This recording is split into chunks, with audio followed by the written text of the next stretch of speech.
Hello everyone and welcome back to the NLC. I'm Initialized, I'm joined by my boy Rudude with his ever entertaining backdrop. Is your mixing thing still to like the left of you right now? You already know. It's beautiful. It's beautiful. You already know. Mm-hmm. Personal branding is right there. It's just out of frame.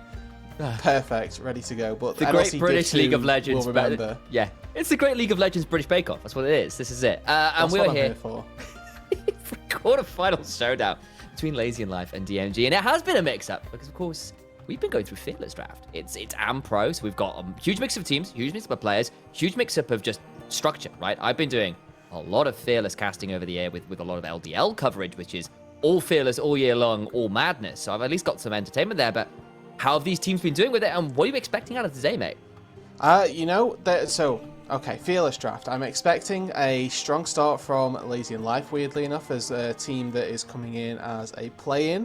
I guess expectation coming into the tournament may have been that we just see the top 8 teams or the 8 NLC teams qualified to the top 8 be in this bracket. That's not the case. That's not happened.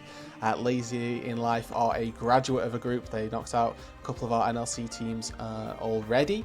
Venom Quest certainly one of those that have got taken out. But I'm looking for Senna. That's for one. I saw DMG have a little Senna moment in their last series to qualify them to top 8. I'm also hoping for maybe more volatility in mid lane matchups. And when I say that, I'm hoping that we won't just see Syndra Ori traded by both teams every game, because we've got control mages very heavily. There's Fearless, we can't do it every game. It's got to get different. And speaking of, let's have a look at our bracket to see how we got here. In the first place, we're in a quarterfinal right now, but this is where we stand as is Dude. You can see, of course, Fourth Wall just on Monday managed to find themselves a very, very swift 3-0, but taking down one of the other playing teams, and it's good to see that the playing teams have actually made themselves a bit of a statement in the phase number 2 of this tourney as well. Obviously, J-Lings as well. We've got a game for them this time next week, I believe, if I'm reading that accurately, up against Natives, which is no mean feat by any means. But obviously a matchup against Fourth Wall, specifically for DMG today, if they win this one, could be quite entertaining for their mid laner. Should be indeed. And then I suppose as of today specifically, let's have a look at our predictions, because I think this is a bit of an interesting one to call, because obviously Lazy and Life had a really powerful run through the play-ins, and I've given them that edge there in the sense that, look, they impressed me through play-ins, they've got some players on there I really rate, and also they just had a little bit more recent practice, whereas you've got more towards the DMG angle. I have. Now, I'm putting a little bit of stock in DMG as a brand here, more than That's or fair. not necessarily for the players. I think when I look at some of the background coaching staff as well, I know that Torok has been a part of DMG at least in some capacity recently, so that holds a little bit of weight for me as well. I'm also predicting 5 games, just because if you don't predict 5 games, you hate the NLC, and that's what I've decided for the Aurora Open. So I'm sorry. already I just on our hate you all. prediction sheet. You know, you did it for Monday, and that was what was important. But on the prediction sheet, I've already put 5 games, even though I don't know what's happening in semis and finals. I've predicted 5 games for them. The score's already written.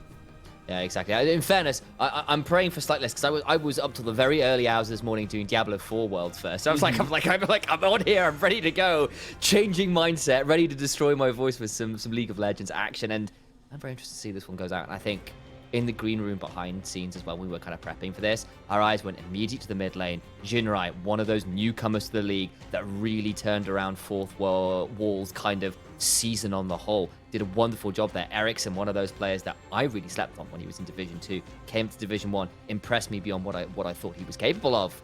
That will be a very interesting matchup to follow as we go through this. A couple bans already coming on through, though. Maokai, still potent, still strong. On the other side, Rumble, so busted on this patch. We're on the World's patch in 13-19. All those bruisers had their MR shredded. Rumble already shreds MR. It's not a fun time. No, it's not. We love true damage at level 3, and clearly Lazy don't.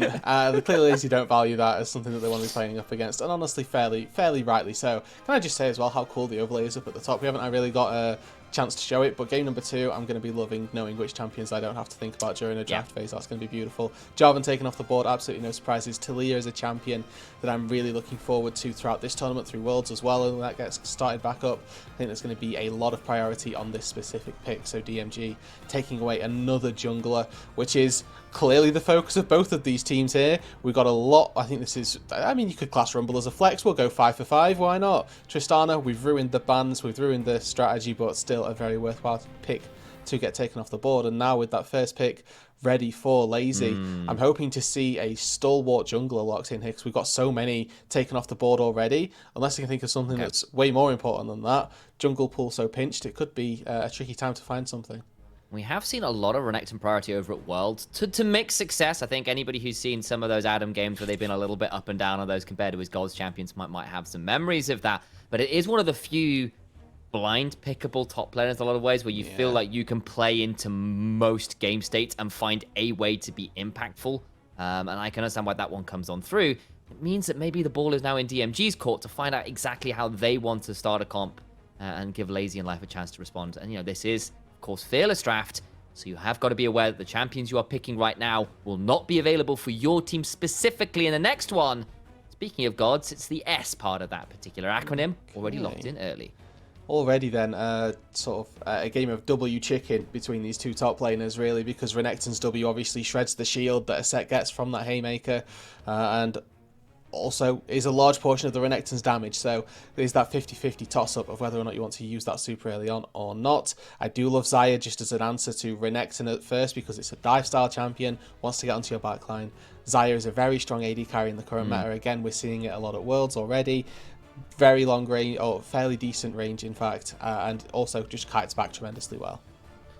Baiting here something like a Kai'Sa, we might well be seeing some of those high-end AD carries traded early on in these games. Both of these champions have been very, very high priority around every level of play. And now you've got to consider that Rakan. I think you're absolutely right. If you don't, we'll be going straight over to Snilla, and I don't think that would be a surprise. Yeah, of course, not to be mistaken with Snille, very different player who's also playing in the tournament, so that one's going to be fun if they end up meeting out with one another at another stage. But yeah, the Rakan gets locked in, and now we get to see what sort of answer do you want to support. You do get counter pick because you sort of force this Rakan angle here.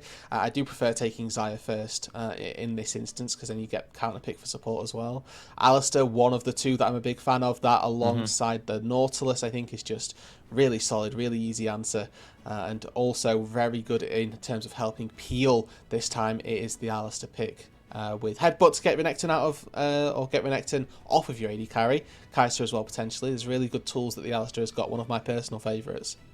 And between that and the set, it feels like you've got a lot of very impactful engage from interesting angles. So watching those flanks and trying to ensure that you don't have very heavyweight members like that Renekton shoved back into your backline is something we do need to keep our eyes on and see how that manages. Now to the second phase of bans, it's looking like towards some of those higher priority junglers. The Sejuani, the Jarvan already taken out of the board, but Rel still very potent. That's off there. And of course, it's Ericsson's Silas, which of course he's very comfortable on, and the oh-so-potent Orianna. If you get the chance, talk to Dagger about it. He has some very choice words about how strong Orianna is right now. In short, busted. I do like the Silas. It's almost compulsory when you lock in the Alistair. If you don't want to blind the mid lane, you just have to take the Silas off the board. And with this draft from DMG so far, we're expecting jungle to come in on for save counter pick for that mid lane, and have an answer for Jinrise there. He's played a couple of already really interesting picks. The Tristana taken off the board, but things like Aurelia into control mages have been taken in series gone by. So eyes on Ericsson to see if he's got a safe answer or a safe blind to go into that mid lane.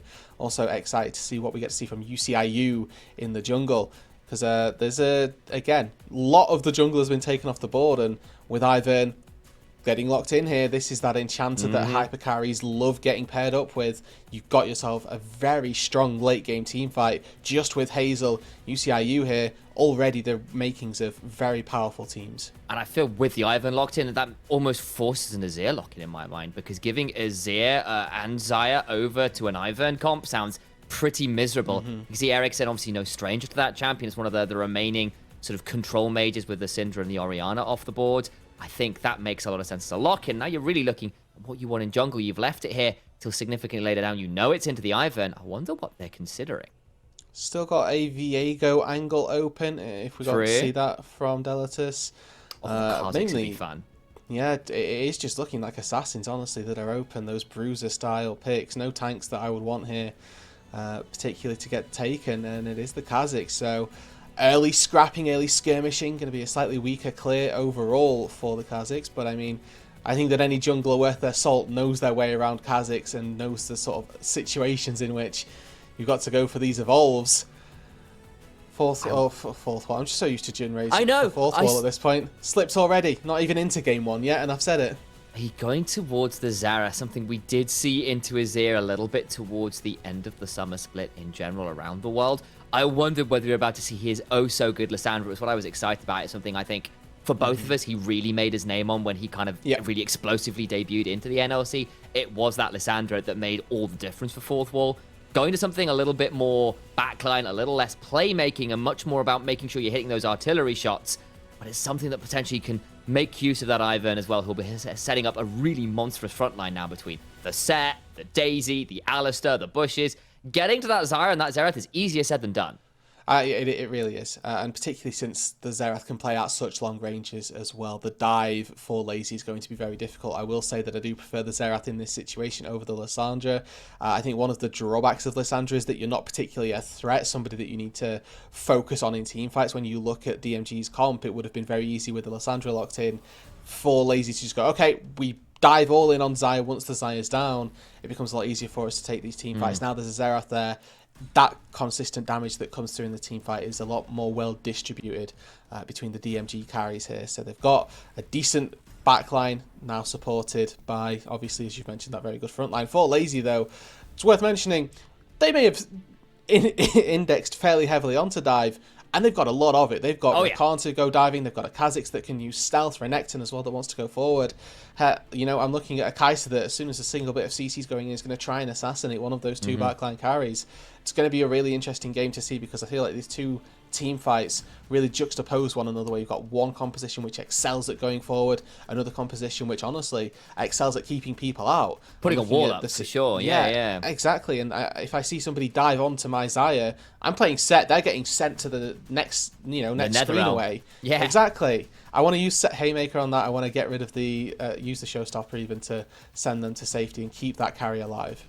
And I'm also looking then at Lazy and Lives, and I think it's probably, in my mind, a little hard to execute, but I feel like you've probably got the agency earlier on. Like your skirmishing power in those 2v2s, those 3v3s, Kha'Zix plus Rakan, going into the jungle with an additional member, having the Kai'Sa follow up with the R. If you can catch people in rotation, if you can take control of the vision, if you can start fracturing the game nice and early, that could also still get very scary for DMG if they don't get the opportunity to put up that front line, to have those 5v5s they've set up for, and they end up having to constantly hide under their towers for fear of a Kha'Zix plus teammates taking you out. I could see that being quite difficult to deal with yet.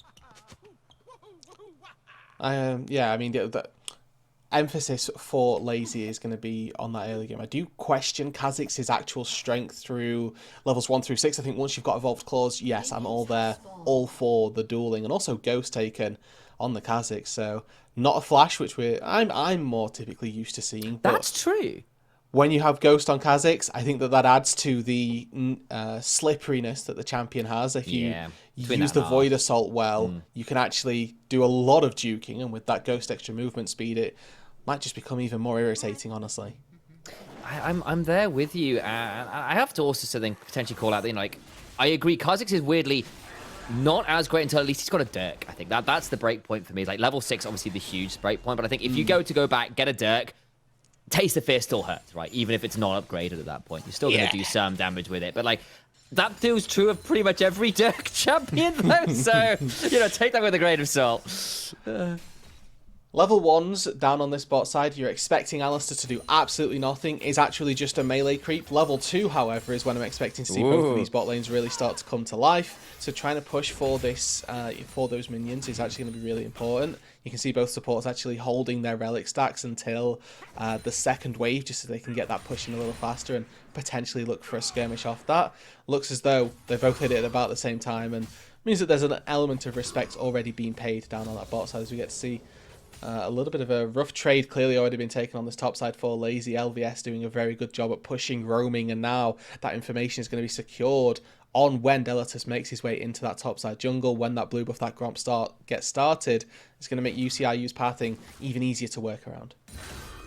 That'll be something to keep our eyes on. Those early jungle tracking moments are very, very important, especially on these first clears, and it'll make sure that LVS knows exactly where Deletus is, as you were kind of saying, and we'll kind of move on from there. Mid lane, bit of even enough trading right now, but it feels like Ericsson's the one with the control of the wave, and certainly the slight HP bar advantage as it stands. Of course, Jinrai has got a biscuit, a couple pots, so it's not like he's in too much danger yet. He might all be a bit of a bait, because in comes the king of the forest himself. Ivern lands that root. Missing that shocking orb, though, means Ericsson gets the opportunity to flash away. Slight mistake there. Yeah, you like to see the CC layered, honestly, from Jinrei's. You've got the root having landed. I'm not sure if there were minions actually blocking the shocking orb, but Ericsson able to get away with the flash, and now that early ward that was put down from the top lane gives UCIU an advantage, a chance to move on in. It's not a free fight. It's not a free fight. It just doesn't work that way. But now, maybe we're going to see a bit of a fight. That's a lot of rage to work with. Flash onto the Ivern because the shield's on someone else. Has to flash away themselves. Root caller misses, and Ericsson beginning to hop on forwards alongside Deletus. Who's the lead? But Seth flashes in for a face breaker. Flo just about surviving. A flash for an auto from Xerath gets the kill, and Deletus is deleted as LVS gets that one as well. The turnaround there from the set was exactly what the doctor ordered. Yeah, they weren't trapped in their own jungle. It was a really smart turnaround from DMG. As soon as Jinrei's teleport landed, they knew they had the opportunity to turn that back around. And unfortunately, you mentioned the early game skirmishing of that top side. They've not managed to execute on it. They used cooldowns on an Ivern who was able to flash to safety, and that just means that the re-engage is even easier. A kill, a piece for both of the solo lanes, 2 assists for the Ivern. Couldn't really have asked for better distribution. Exactly that, and that's honestly a fantastic flash from LVS to get 2 members down as they were about to bring the hammer down on the Ivern, who was flashed away, but was still looking pretty dicey there, and credit for seeing that angle. That's going to be really frustrating for Lazy, who thought they'd found the punish, and in the end, they really, really hadn't.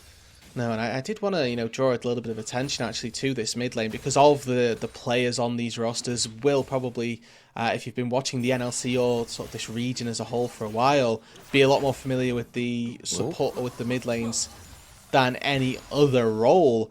Because obviously Ericsson has been playing for absolutely donkey's years at this point. Time on Verdant, time on many an NLC team as Flavio now in the mid lane. Good shocking orb, but the W stands land, still lands, and of course it was empowered. Now Jinrai, no flash, nowhere really to go. A final auto would do it! And he just gets to walk away! Right. No flash Xerath. I mean, he's, in fairness, playing with the amount of respect that you need to when you don't have flash, right? It's not like Jinrai was actually super far up in the lane there, got stunned under his own turret. Unfortunately, he just takes a boatload of damage from a Renekton early on and does manage to get out to safety. But again, that's what you get to see with just that little bit of experience already showing its face in that mid lane matchup. Ericsson not quite able, unfortunately, to find that kill to take it down. But you can see that both of these teams indexing a little bit into getting those resources into the mid laners as those more experienced players on the roster. Exactly. I'm just looking over at Ericsson as well, because I feel like his Azir has got to be up there as one of his most played of all time. Looking through it, it's his second most played behind the LeBlanc. He's put a lot of time into the Azir. I think a lot of mid laners have, but he's one of those players who's been around for long enough that champion has become a bit of an iconic one, or at least certainly a staple in the pool of most professional mid laners, I think it's fair to say. I'd agree with that. And you know what's absolutely crazy is that I always think of Azir as, this is going to age me and date me a little bit for people at home, but like I always think of Azir as a new champion just because he was one of the first ones to get released. Yeah, when I first started playing in Season 4, he was one of the new ones he was like the first ones to get released. So in my head, he's a new champion.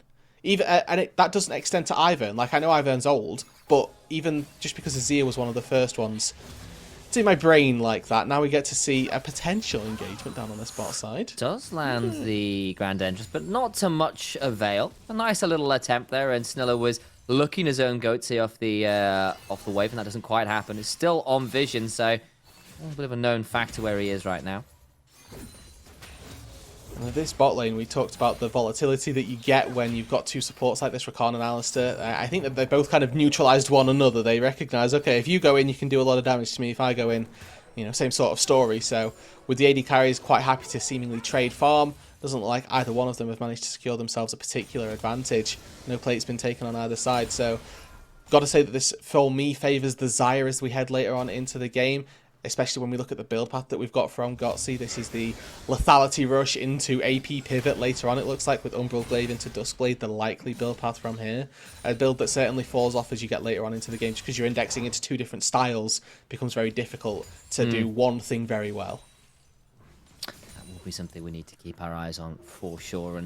And again, we've had our discussions, I think it's fair to say, about what we're expecting out of both these comps and some of the more granular moments as we start to head towards things like Herald's now spawned, First Dragon on the table and still untaken. That those things start to become quite important as we begin to sort of see some of the discrepancies between what should be a skirmish comp and what should be a team fighting comp.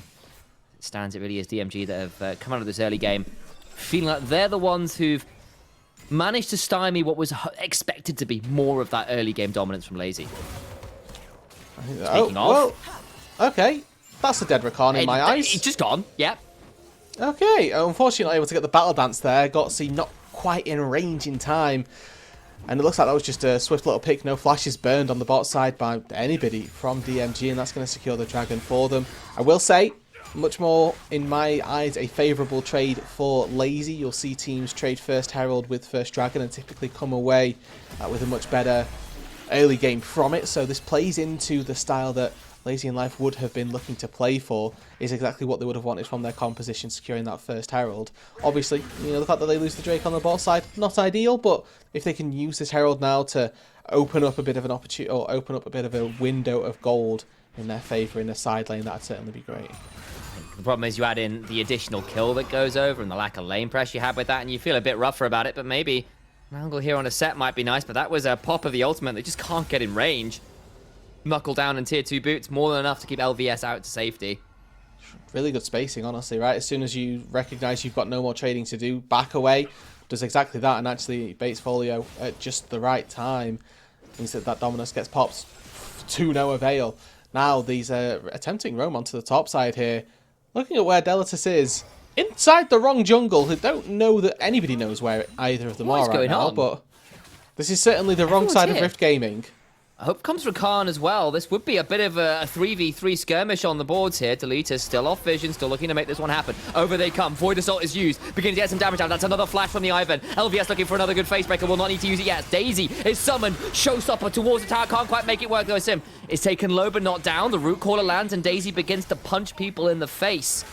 That might not be in the rules of basketball, I suspect, but everyone gets out alive. It's just summoners that are popped.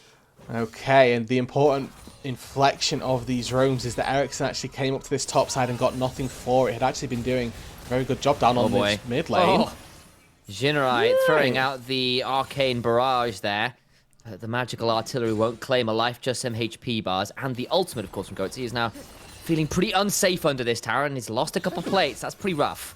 I would have liked to see Hazel go for a dive there, to be honest. You know that there's no ulti for Gotsy. You have your own ult as well, so this is effectively, a 1v1 under that turret. You've got ulti to reset, flash as well, to get away from any turret shots. So maybe a missed opportunity there from Hazel, and he's gonna maybe one of those opportunities to look back on and think if they've got a bit more aggression in you, a bit more time under the Xayah belt, could have gone for those. Nevertheless, with Flash and Ghost still available, maybe just doesn't want to risk it. They get outplayed. Exactly that, and with the HP bar getting a bit low there, I was like, oh, I wonder whether the ult could go forwards, and I realised the ult had been used on the tower, because I wondered whether Godsy might feel confident to try and pull the trigger there, but didn't have that trigger available to pull.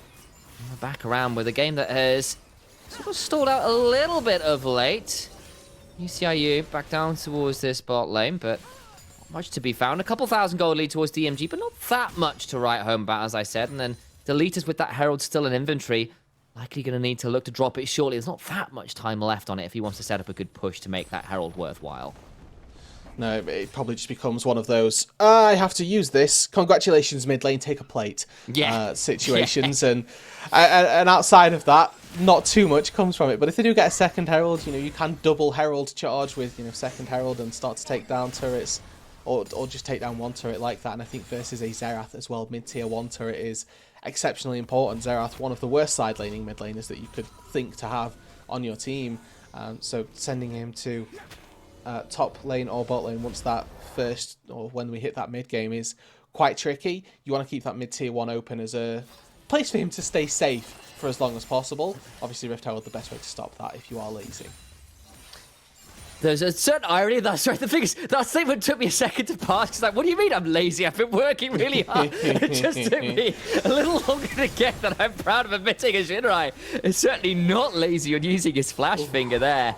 He has survived a lot of pressure in this mid lane. Serious credit to the guy. Yeah, and that is, again, a credit to Jinrai's being able to recognize when he does and doesn't have flash. I think that Azir plus jungle, or any jungle combo, is one of those tried and true combinations, right? If I have shuffle, I will go for an engage. Oh, time to return the favor. This time the root corner lands. There is no dodge available. Shinrai claims the life of Ericsson. This is what happens when I get the gank.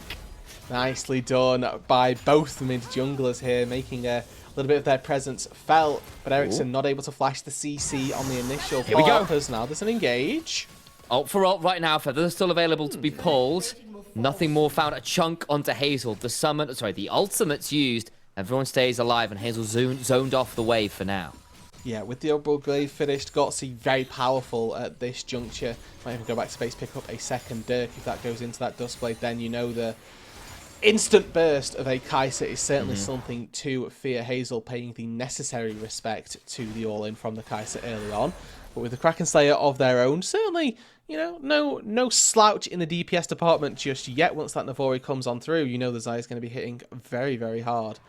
Drake 2 spawned up, and with this advantage, I actually wouldn't even mind to see Lazy try and take this fight. I think that the Kai'Sa is something very powerful right now that they should try and leverage. I think especially because they are going towards that lethality build, trying to use it while that spike is in sounds wise, but the Dragon's already down to 2,500 HP, and the fight begins with Rakan getting chunked out. But away go DMG. They're not quite happy to take this one. Jinrai beginning to fire off from the flank. It's stolen away! And then they go with the quickness. They get a kill afterwards. Xayah down for the count. The feathers all pulled off, plucked, and deleted. UCRU staying alive for now. Deletus is actually in threat of taking down himself, is taking down himself. And the extended fight is so difficult. Another two-man grand entrance, though, makes this one more awkward as LVS is losing that grit. Jinrai missing that Arcano Pulse will land that Eye of the Tempest, and the chase begins to continue. In the end, it is a 2-for-1 plus a stolen dragon in favor of Lazy.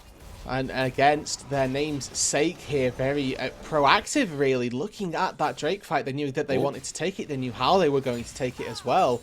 As actually, where was that ult going to? Just picked off Folio he there. Did. Just got it. I saw the ult come out, but I wasn't sure where he was aiming.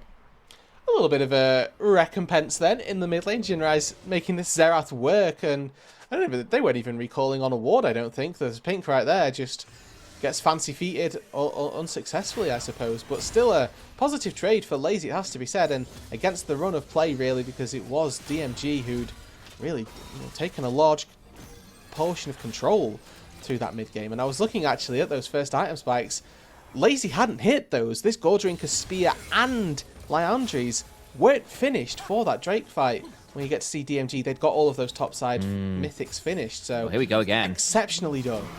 Godsu goes in the backside to LVS. Will pop the ultimate. They force the flash out of the set. Ericsson taking down a half HP as the root caller comes on through alongside Daisy being summoned down to a third HP. Because Jinrai is just refusing to miss right now.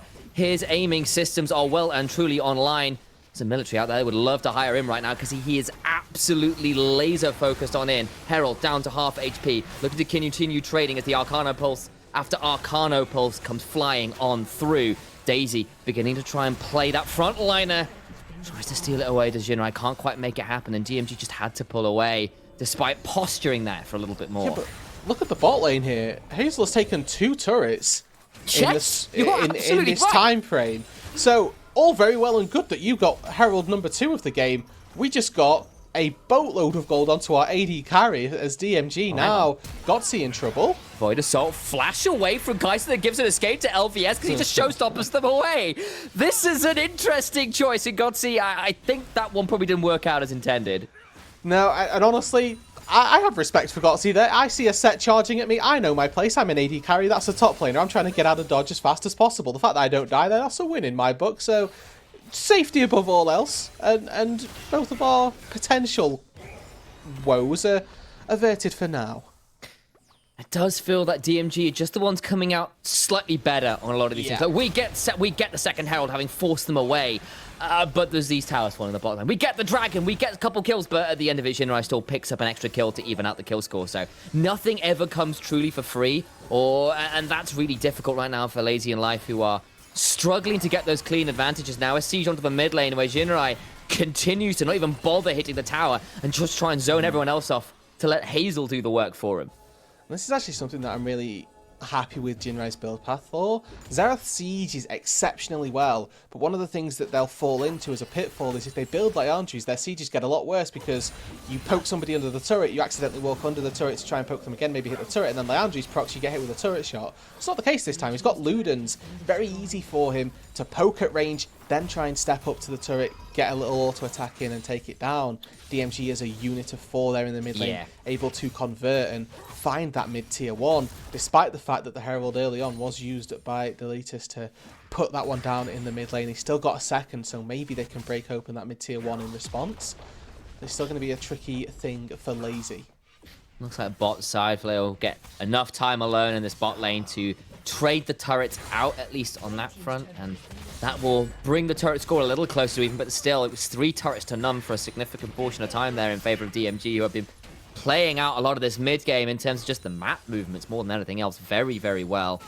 Second item just completed for Hazel, and that's purely because they got so much gold from that bot lane shove. Yeah, I mean, three waves is basically the difference between these 2 AD carries. I guess the kill as well, but 2 items versus the 2 items, you can see that Gotzi is about ready to go back and finish that Duskblade, but there's also tier 2 boots in there for Hazel as well. This is a very, very strong Xayah who's built more expensive items also than this Kai'Sa and is still ahead in the breakpoints. Only a 3k gold advantage for DMG, but honestly at 20 minutes into the game, that is sizable enough for people to be concerned about. And one of the other interesting features of their composition is this Ivern.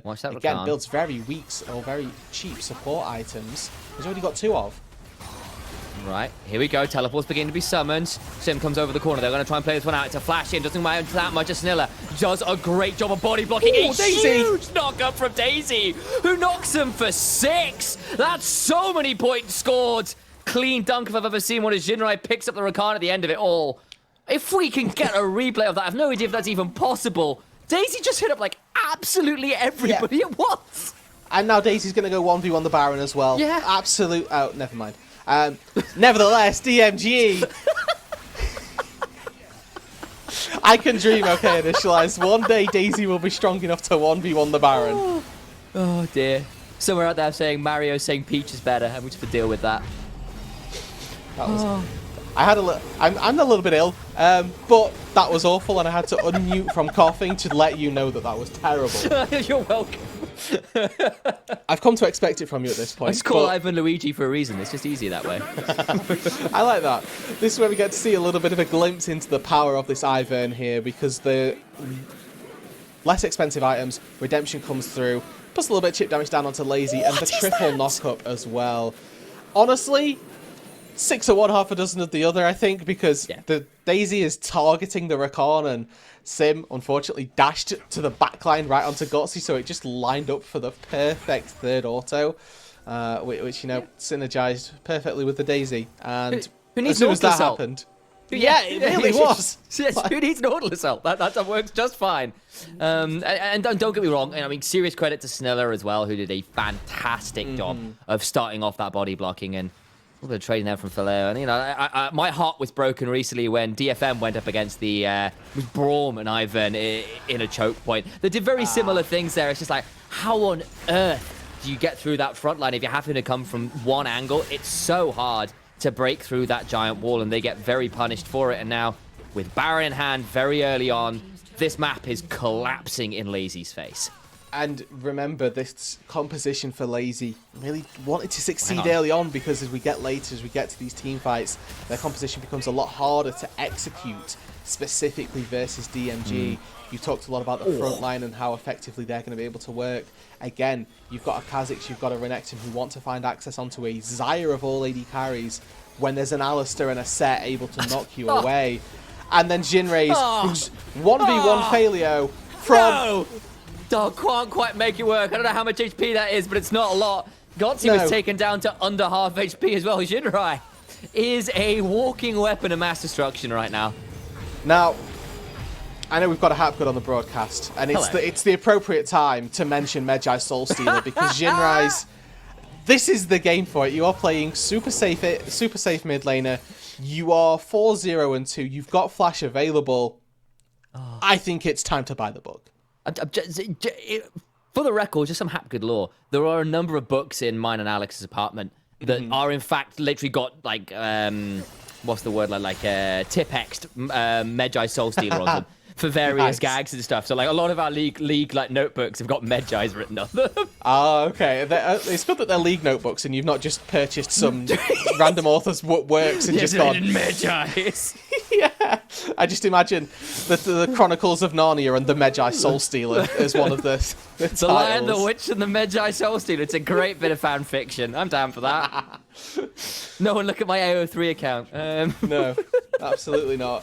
DMG, though, they've made themselves a nice little siege through this mid lane. Remember that Baron buff broke open this base, and now with Daisy, apparently, they're able to walk into the base, take down this inhibitor for absolutely free. You can see Ericsson on that top side. He's split push. He's got an objective bounty, taking a tier 2 turret for himself. But if they're not careful, they're going to lose more than just this inhibitor. There's another wave about to crash into that bot side. Got to be careful for these Nexus turrets as well. Yeah. Ericsson just now about to channel that recall and Ghost Bolt. Hazel is going to be forced to ultimate. We'll get the root afterwards. Down comes the redemption, and never mind getting onto Hazel. You've got to get through all of this front line and healing. They're going to try again. Godzi into the backside. Gets next to nothing done. And Lazy tried to pull the trigger. They really do. But there's just no ingress to be found, no chink in the armor. All they find is pain and a wall of spears arrayed before them. And they fall to the might of DMG. Deletus dies, and now they've got to try and hold on to what remains of their base. There isn't that much left to hold on to. No, second inhibitor has been felled now, and for DMG, this game gets exceptionally easy. Not got a dragon for another 2 minutes, and honestly, if it's just a Cloud Drake, DMG in this position, they say, okay, well, I'm happy to not take it. Folio able to dodge out on the right of the Arcane again, but DMG now, you go back to base, you spend your goals, you buy those items, you head up to the top lane, you let super minions work in mid lane and bot lane, and Bob's your uncle. This game could very well be very swiftly sewn up for DMG, starting game 1 off with a bang. This has been a bit of a statement, frankly, because early on it felt even enough, with the exception of that well-turned-around escape from DMG when they tried to extricate from the blue side jungle and set that fantastic flash face breaker. But aside from that, it was even enough. And then as the mid-game rolled round, as the Heralds didn't amount to all that much and DMG played the map wider, that gold lead, that map state has just expanded and collapsed in favor of DMG. Yeah, and sometimes in league games, you know, we'll have a real standout, a real carry that we can highlight and go, wow, you know, this person put the team on their back. I think DMG as a unit this game have looked exceptional. Now, Jinrai's for me a little bit stood out above just because we get to see big numbers from the Xerath, but that's a credit to how the rest of the team are playing around this Xerath. You know, you're playing a very, very immobile carry, but being able to step up to these turrets, take these big chunks. There we go. Get into the backside. Hazel taken down to half HP, but there's a redemption and an ultimate. They just can't kill the damn Xayah. It's so hard work. LVS stunned on the tower. We'll still have a Haymaker available. It doesn't matter. Shut down. Now Sniller is in danger. Maybe we spoke a little too soon, as Sniller will try and buy space for the rest of his team to escape, and he will fall as well. 2 for none right now as Deletus continues to try and hunt for a little bit more. But Jinrai is going for a fighting retreat, throwing out Arcano Pulse after Arcano Pulse. UCIU will be slowed down. Deletus avoiding that Eye of the Tempest. And they still continue to retreat. Here. There is an option to behind. There is a TP behind. Ericsson is here, but he hasn't got a shuffle. He's just throwing out soldiers, and the HP bars, yes, are chunked, but not taken down. But maybe that's enough. Baron has spawned, and Lazy have members in positioning to start this one up, maybe. But just look at the base. Yeah, it's really tricky. Wait. Super minions wailing away on those Nexus turrets. DMG now need to stop the pause. Oh my god, they get the iPhone, but they need to stop the balls once someone gets back. But now look at everything else. They're TPing in. What madness is this? LVS game one delivering right now as LVS comes on in. Nexus turrets are down. It's a 1v2. Does get a pullback, but not of his Goatsy. It's the wrong end. It's some true damage flashing away. Desperately trying to survive. Can't quite make it happen as LVS down to 20% HP. A showstopper coming on through, and LVS just refuses to stop fighting. The boss is in the house, and this pit is his to work with. Continuing to train out Deletus. Losing this one out. We're back towards the next. Still going. Beginning to fight. Vallejo has got to stop this one happening. Misses the phase breaker. The haymaker takes him so low. The grid shields are there. Surely the taste their fear will bring down Set. But now in comes the assault from miles away. The artillery begins to fire and it finally stops. I just don't know. Take a breath. Take a breath. Initialize, you're good. They can't fight anymore. They're at least 3,000 units away. Why would you say that? They're going to fight now. It's fine. I believe in DMG to hold. Have a little bit of restraint here. A good feather pull from Hazel, but this is again an effort to stop those ports, and for very good reason. Lazy's base in shambles right now. They've got one turret in their base, and it's not even defending the Nexus. It's in that top lane. DMG using those super minions very well, just sort of coaxing Lazy in, saying, come on, leave your base, see what happens. They don't feel confident enough to head towards this Baron just yet. Drake could be a formality. Again, it's a Cloud Soul, and neither team is on Soul Point. The priority on this dragon is very, very minimal at this stage in the game when you've got that big purple worm up and active. I will point out the Goatsy has now completed the Nash's too, and I was talking with Nightmare a little bit, saying, look, the profile of Kai'Sa when she goes for this lethality build does change once the third and fourth items come in. It's not quite as early game spiking at that point. You do begin to scale in towards doing some more of that late game damage. I just don't know whether it's even going to be close to enough, because another Baron buff comes over. The Nexus is bare, and yes, your inhibitors are respawning, but how on earth are you going to defend them? I think that's going to be a very hard call for Lazy. They're going to need another miracle to make that happen. And rather comically as well, we got to see that Nash's Tooth get completed. I'm not sure if you caught it in the team fight, but the reason Goatsy was so easily taken down by LVS was because he accidentally evolved the W in melee range of the set. So we're getting to see Goatsy now burn the Ghost as well to make sure that Rite of the Arcane doesn't take him down. There have been just an amalgamation of difficult situations for this Kai'Sa to find herself in, and this Nash's Tooth is maybe just a little too late into the day to make this game specifically have any different outcome. Jinrai continues to absolutely hit like a truck. Good flanks though. Shim looking for a good angle. Vallejo's there as well. The car is just flies too close to the sun. His wings are plucked very fast. It is Hazel gets a double for him. At least one goes down in trade. That's Jinrai dead. Hazel surviving for so damn long though. Oh, what do you know? It's a straight pentakill, birds with feather. Murder enemy teams together. Absolutely beautiful team fighting from DMG, and Hazel comes out with the pentakill to round out game one and stop on the initial Rakan engage. A swooping of the Renekton to take him away from the Xayah. And all of a sudden, Hazel just spawns in 5 kills for himself. Absolutely lovely stuff. DMG, I think that was the perfect synopsis of that game, because all 5 members came together from minute 5 in that game to play a beautiful game of League of Legends. Replays coming straight on through, and we'll get that final look at this last fight and that beautiful pentakill from Hazel, who just would not go down. I think if you catch it, it's UCIU who actually catches the initial engage of Sim. He does. And stops it. It's a Shocking Orb, actually. No, it's Jinrai. Shocking Orb stuns the Rakan mid-grand entrance, which, just stops the Rakan in his tracks, means that both he and Hazel are able to get enough damage out to keep this fight going their way. That feather pull was brutal. It was a double kill to begin with, and then suddenly out of nowhere, those feathers get pulled, and people just disappeared. At that point in the game, the HP bars are but paper before the might of Xayah's feathers there, and that was very, very scary to watch. Really well played, honestly, from start to finish for DMG. I do like what we got to see from Lazy. I think that the name is definitely selling them short a little bit, because when we saw them fight for that dragon, there was glimpses there of hope that they'd be able to, start a fight going their way. We also got to see them, chasing down in that top side. May well have been a bit of a downfall of them because they lost so much in their base, but you can see their willingness to extend to try and make plays happen. I think when they've got themselves a bit better footing into a game, that is going to serve them well. I completely agree. But to find out exactly how much they agree with us, well, you'll have to be here next game for game 2 of this quarterfinals. We'll be here. You better be as well.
Hello and welcome back, everyone, to the NLC Aurora Cup.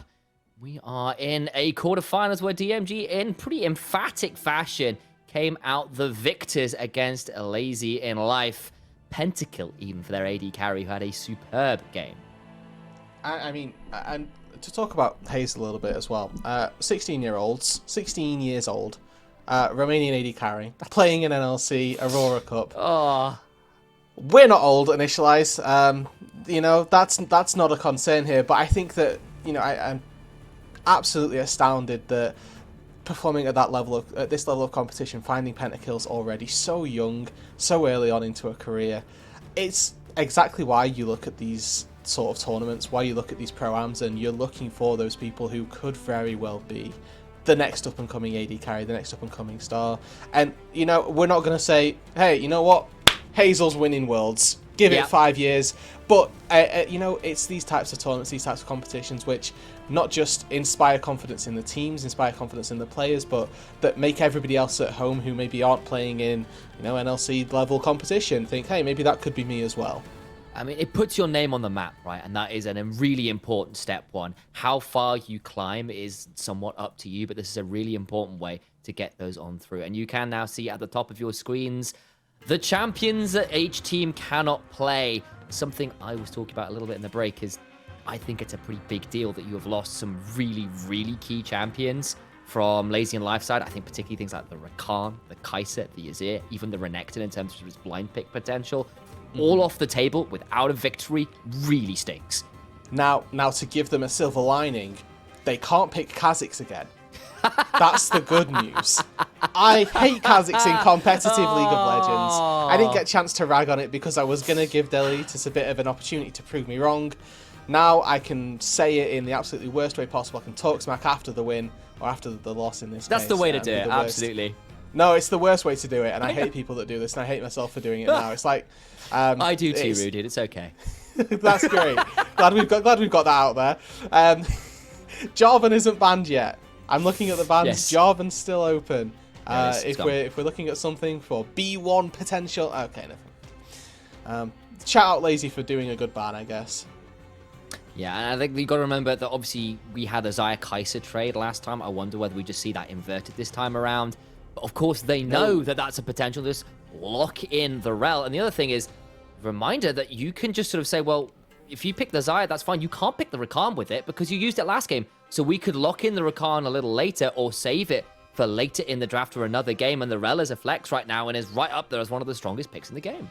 Yeah, and we've actually already seen UCIU, I believe, play a rel game through this tournament, so we know that this is definitely with double flex capability. I do actually really like this Ezreal pick here, because one of the things that this does is sort of puts Kaiser potentially on the map for Hazel as a pick to take. Yes. It's also just a very, very safe AD carry to take as an open, and it really leaves your draft open very, very flexible. So my concern is there, and I see what you're saying, because Ezreal, I think, has been really rising at the priority. We've been hearing rumors about how strong the champion is, but Kaiser was always one of those champions that saw a lot of pick into Ezreal, because you can just jump him. Like, your ability to just hit a W and then R onto him really stinks.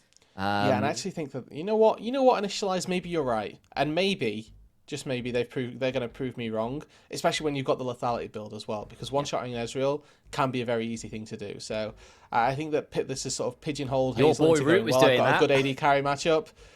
Sounds like a good idea. Yeah. But I say, I kind of interrupted you a little bit there, but your boy Root was doing that over and over again in Worlds when he was having a good showing on Loud, so it was great to see. Yes. But on the other side, dude. We are looking at this one. Orianna, Alistair, Cowball is in. That's a combo that has been around pretty much as long as League of Legends, it feels like, in a lot of ways. Not quite Season 1, I don't think, but close enough. And that combo is very strong right now. And unfortunately for Lazy, they've handcuffed themselves here, because they've banned the top side that you pair with this in the Rumble, in the Jarvan. You know, you put two people that you'd want with this composition. Those are the two that I'm picking every single day of the week. They're going to have to try and find something different, though. still looking for a jungler, still looking for a top lane as they head into the second round of bans. Now, of course, DMG, they could still be looking for a jungler. They could also still be looking for a support. I think that this matchup is very positive for Lazy in particular. So Sim may get a better look in on that support role this time. So an opportunity for Snyler to say, oh, I want to take something different into the Alistar because I don't like this matchup. Exactly that. And I wonder now, as you can see, that the bans are coming through in that support role to try and force that rel down towards that bot lane if they can make it happen. Instead, they'll get rid of the Viego, I think, is something that is also kind of roaming around as one of those slightly, not necessarily top tier, but still a strong jungler into the right matchup. Excuse me. As the Belveth on the other side is taken off the pool. We got to see Cast, I believe, in the first game of the series on Monday absolutely destroy on this Belveth. So a little bit of a glimpse into why this pick may be getting taken off the board a few times as well. And shout out to Live Belveth, which can critical strike on her E. Of course, the rest of her kit got absolutely butchered. It was ridiculously brutal. Yeah. You know what? I was there for the nerfs, to be honest. She was incredibly strong. She was by far, you felt like the best jungler in the game. The fact you could invade Raptors on repeat and no one could stop you, it was very, very silly. But instead, Rakan locked in. That's good. Well, the Vi's in, Rakan's being hovered, and I think it would be a pretty nice option here. You've already got the Rel to kind of double up with as the Rakan, because I think often as Rakan, you feel better when you've got someone to battle down to 2 rather than making the engage all yourself. So that feels pretty good. But the combos on the other side right now for Lazy are pretty good as well. You've got multiple good ball carriers now in the Alistar and the Vi to make some of those team fights happen yourself. And it's just a top laner that are waiting now for LVS. Debating an Aatrox currently. Looks very good on the set, so those Fighter Star champions wouldn't be surprised. I think Blinding on Ornn is... it's asking Lazy to throw down a gauntlet here, isn't it? It's saying to Failio, what have you got, buddy? You know, where is the Fiora in the locker? Have you got yourself a Camille? You know, is there some big answer that you've got? Are you gonna bottle it? Are you gonna go Scion? What's the answer? I think that with this composition, dive makes sense. Something to go with that Vi, with that Alistar is going to help you out quite significantly. And it looks like we've got the O of gods. We had sets last time. We're getting Olaf this time. We're just waiting on a G and a D. And it already feels like Adam's presence in the top lane begins to spread around the world. And Olaf into Ornn feels pretty nice for the Olaf. And of course, you can empower it with the Orianna. You can follow up on the Alistar and the Vi. Olaf with buffs is the reason Lulu Olaf was so strong for such a long time. Yuumi Olaf so strong. Orianna does a similar thing. I see the concept already, and I much prefer this draft on paper from Lazy than I did the last one. Yeah, I don't think that this has a expiry date either. If we look in terms of the game, the game state, right? This is going to be a composition which does damage late game, which can function very easily in the late game as well. The ease of access to that backline, to that Syndra. Syndra doesn't, or rather Vi doesn't care if you've got Scat of the Week. Olaf doesn't care if you've got Scat of the Week. They're going to go through you anyway, right? Cease and desist is unstoppable. Olaf presses R becomes unstoppable as well. Jinre's got a really difficult time with things this game.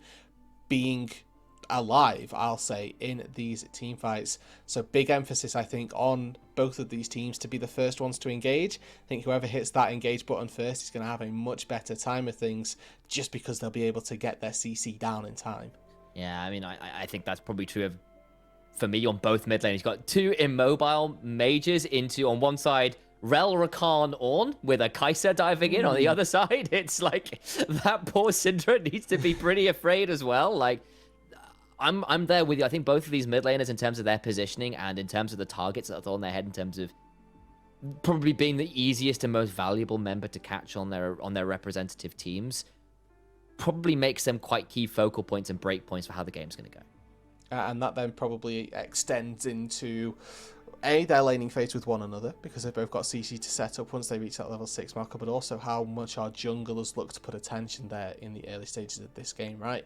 Vi and Rel, both very good at ganking early on. I'm thinking level 3 onwards, we can see a potential 2v2 start to come to fruition. So definitely need to keep your eyes in and around that mid lane. And then by extension of an extension, how many of the supports do we see start roaming into that mid lane? Do we get an opportunity for an Ornn to make a move down to that side of the map as well?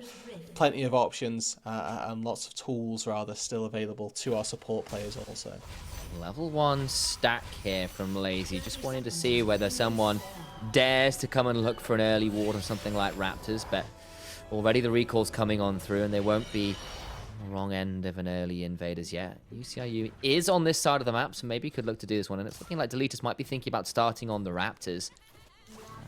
At least currently by positioning. Now, pathing-wise this game, I think that both of our junglers want to be heading down toward this bot side of the map. I think that pathing to an Ornn lane is red flag #1 when I'm playing with junglers. Same goes for Malphite. Anytime I see those two in the top lane and my jungler paths towards them, I instantly know it's a I'm the carry this game type situation.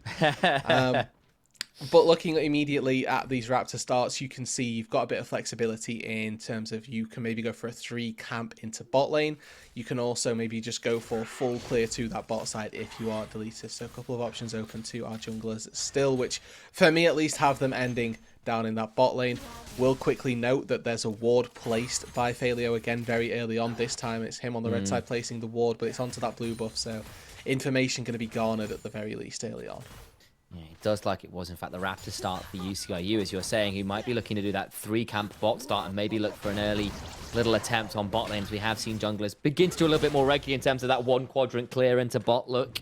Not currently something we've got our eyes on yet, but we do need to keep an eye on that in probably about 20 seconds or so. For now, though, shove in the mid lane for Ericsson, using the early laning power of the Orianna over Syndra, who, of course, with the changes to her shards and stuff, just isn't quite as potent as she once was in lane. And of course, the moment I say that, Shinrai lands a nice combo. But the point generally stands. Yeah, I've tried time and time again to get an answer as to who wins the Syndra-Orianna matchup. I'm just going to say it's a skill matchup. Prevailing opinion is that I've heard different pros say different champions win it, and I'm just going to go, it doesn't matter either way now. I'll hold that point because UCIU is doing some pathing here. I don't know if they noted this ward in the river. Here we go. Oh, Grand Entrance misses, but we can still look to do this one. There's the headbutt away, but that means potentially Sim doesn't have what's required to keep this one safe. Doesn't need to burn anything, and they just get to walk away, and it's a good split there. And the spare comes on through when Snilla was looking for the strike. Now, this is really bad for DMG's jungle, right? UCIU has spent a lot of time to go for that bot gank. Is now looking in the mid lane. If they can make this work, it all comes true. Ericsson still has flash, so I don't think they're going to get too much from this play. Here we go. Gets the mount up. Flash in. We'll get the Shadowing Strike afterwards. They find a fair chunk, but not anything more. But it is a decent chunk, and Ericsson is going to be forced away from lane earlier than they might have liked. So at least you get something. Of course, it's not a Hex Flash on the Rel, but either way, bot lane, Hazel flashes and means the headbutt doesn't land in a more dangerous location. But still, the summoner popped in the bot lane, and Sim looking a little bit more aggressive early is. Now the return comes on through, and the exhaust forced out. But over comes Deletus. Maybe to look get something down here. Remember, there is no flash on Hazel. Now the re-engage happens. Hazel looking to be target #1. Stunned on up with the trample. Not even required to get that kill is Deletus. And Snilla gets out. Yep, charging Vaiku there. Just coaxes Hazel back in. Knows that there's no way out at that point. Gives the kill over to Gotzi. No assist granted to the jungler for Lazy, but really nice execution on that first blood. Able to get a full clear into bot lane gank. As we talked about, both of our junglers making their way down here. Unfortunately, one much more successful than the other. Great initial flash from Hazel to get to safety, but then steps up just a bit too far. There's no vision in this river for blue side either, so they are playing this fairly riskily, and they do end up getting bitten a little bit for it. Snyler able to make it out to safety, I guess, is the saving grace for DMG, but obviously Gotzi getting first blood there is going to make that bot lane very difficult. Into mid lane we look as Jinrai now might be on the receiving end of a gank. It just feels like a match path to UCIU, but just a little bit more successful. Jinrai doesn't require the burning of any of their summoners, but their health bar is chunked. Yeah, Deletus just kind of looked at the homework of UCIU there and went, hold on, I can improve on this a little bit here. We'll go, but we'll get a kill instead, and we'll go mid lane, we'll get a decent chunk out and give our mid laner a decent amount of priority.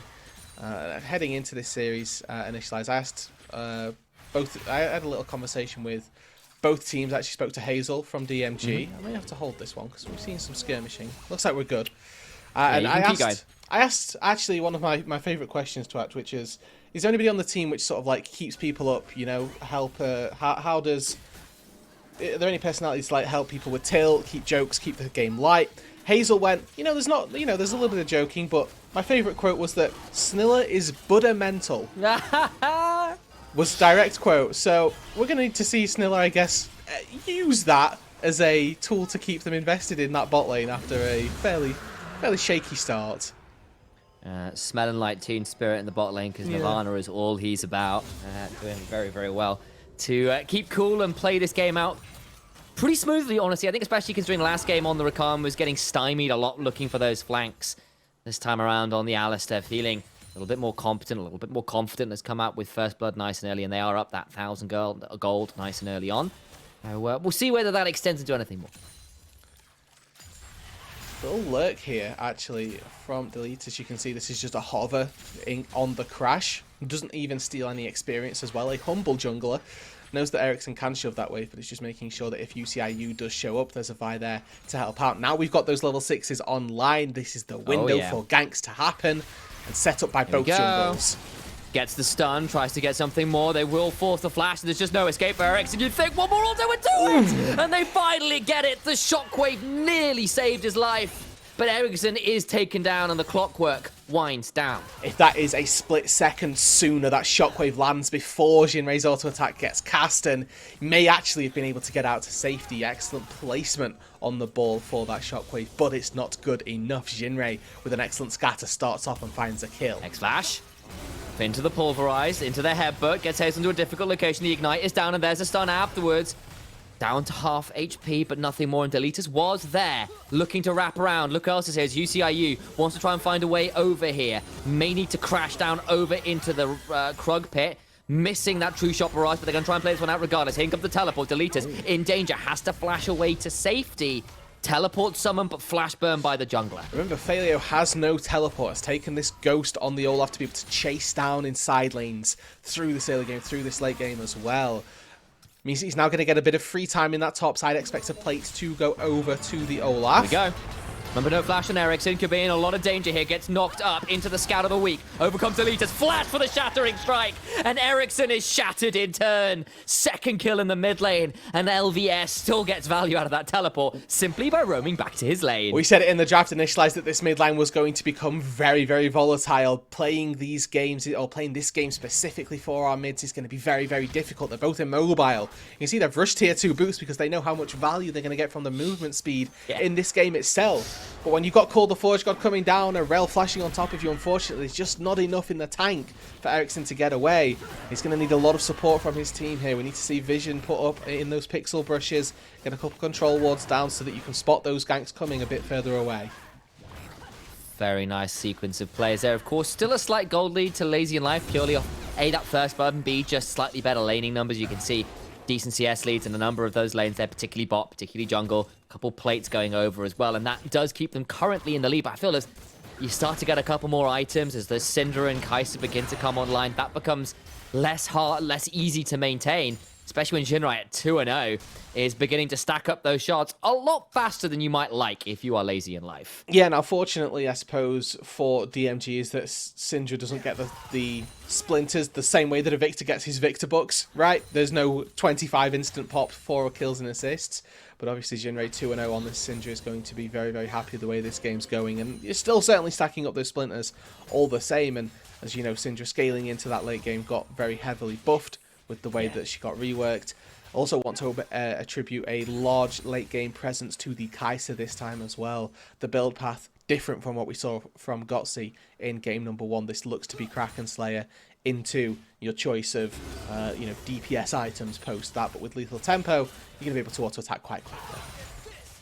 Indeed, that does feel pretty damn good. And you're absolutely right. I wanted to check it out. You're absolutely right. It's sorry, I thought Syndra got the 1 kill is what it is, only just on hitting abilities. You're absolutely right. So thank you for the correction on that one. I was indeed conflating some of that Victor passive there for how similar they are. Of course, Victor getting kills necessarily is a big deal. If we were chilling in ARAMs, having a good time, it's Syndra and Victor books, always, right? Yes. Yeah, exactly. Books at the end of every word. I don't know if I've got as far as Vhagar books yet, but definitely Syndra and Victor. Oh, that's the ult pop by Faleo, though. It was good. As we were talking about bucks, Olaf was popping the Olaf bucks, was going all in there on the poker table, didn't get as much value as they were hoping for, and now feeling a little bit sheepish as Sim does get the pulverized, but is taken down to about a third of their HP bar. Doesn't need to pop the ultimate, but definitely suffering on the HP front as Dragon spawning in 15 seconds. That will not be an Infernal Drake. That is a spectator bug. It is the Chem Dragon spawning. But Drake number 1 was good by DMG early on while that Herald was being taken down. So They would like to get that second one and set themselves up to a nice and early soul point perspective. And they should have free reign to do so as well. Looking at those items, looking at the way the lanes have been playing, I think this is just a disengage from Lazy, yeah. Maybe DMG want to fight, though. Now think about it. Look at Snudder on the flank. That ward saves a lot of time. They get the re-engage. ECIU taken low, but the Magnet Storm is decent. Ericsson knocked up. Oh my days, the damage just comes on through. There's nothing left. Gotzi's not a part of the fight. Shockwave not quite hitting hard enough just yet. And the early game breakpoints are just that bit better for DMG. They engaged onto the Rel, and the Rel just absorbed it like a sponge with Aftershock there. Wasn't even close to dying in that exchange. DMG collapsed very well. Now those first items are going to start to come through. That second Drake very, very simply taken by DMG. You've got a Herald spawning inside the next minute and a half or so. So expectation is that they'll be able to really control those neutrals. Aftershock, Rel passive, doing so much work there to ensure that, yes, Rel was half HP, but she was significantly tankier than she had any right to be. And now with that Radiant Virtue is going to continue to be a frustration. 3-0 on his Jinrai as well, continuing to scale up very healthily on this Syndra. You get Hazel involved with at least an assist there. The Dragon gets on in. Ocean Soul on the table as well. You're feeling pretty happy right now as DMG and Lazy. After a good early start to the game, they're going to just stall out a little bit here. This 500 gold lead has not changed over the last 5 minutes or so. Instead, we look topside, and it just looks like a very dead Ornn to me. Yeah. Shout out to Deletus there. I don't think there's too much counterplaying that, unfortunately, if you're LVS. That's the point of quick ulti. All right, so collapse time. Might need to flash out here as Jinrai looking to maybe get a hold of Faleo, who does have to flash away from the scat of the week. And they will get double summoners out of Faleo, at least for the temerity of diving top lane. And of course, the moment I say, oh, they've not managed to do much in the last 5 minutes, they pull that dive off. Fabled Caster Curse is going to happen.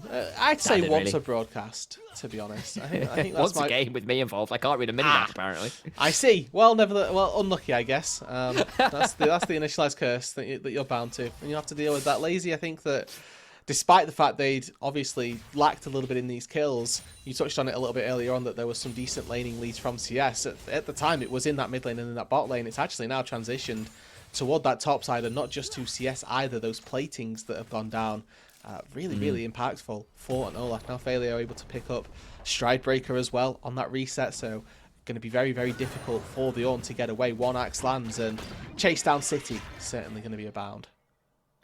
Definitely consider doing that. Of course, having burned both the Flash and the Ghost, a little harder to execute on that threat as the Olaf.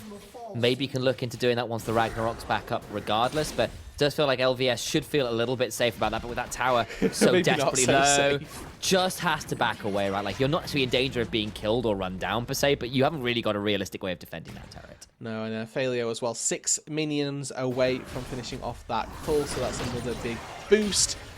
Just missed that melee creep, actually, so he's going to need another wave if he wants to find that one on a reset. But with the pop now coming through, that's a nice little 400 he's found. Oh, Hazel. Vault Breaker! Gonna try and make it happen, but a phenomenal flash! Lovely. Supercharges away from the Vault Breaker. Flashes away from the headbutt pull. Top-notch stuff. Could not have been played better. That kid has hands. We've seen it now 2 games in a row. He is very, very on it in those micro moments. Got to see if that extends into another late game pentakill, of course, in game number 1. Very, very aptly found. But got to keep our eyes as well on this mid lane. Jinrai, I think in game number 1 was standing out for the damage numbers that were set up for by the team. But Syndra, I think this time around with the pieces around her, is going to need to be a lot more self-sufficient. And 3-0 and 1 so far has certainly stepped up to that plate. Rift Herald number 2 started. Mythics in for DMG, not notably for Lazy. LVS coming on down. We've got at least some important ones. In goes Snilla, does get a big shot as Deletus absolutely thrown to the ground as UCIU lands another great Magnet Storm. Hazel into the backside, trying to get a hold of Goatee. Does go down though as Faleo brings down the Undertows. It's a 1-for-1 right now, but that's jungler for AD carry. No realistic way to find the smite, but that's a lot of your consistent damage. And the HP bars are quite low for Lazy. Maybe they have to pull out on this one anyway. You can see the DMG, they could have maybe started up that Rift Herald once again, but they know without that DPS, it's going to be difficult for them to A, take down the Herald in any meaningful time, and B, if Lazy look for a fight, certainly could be in their best interests.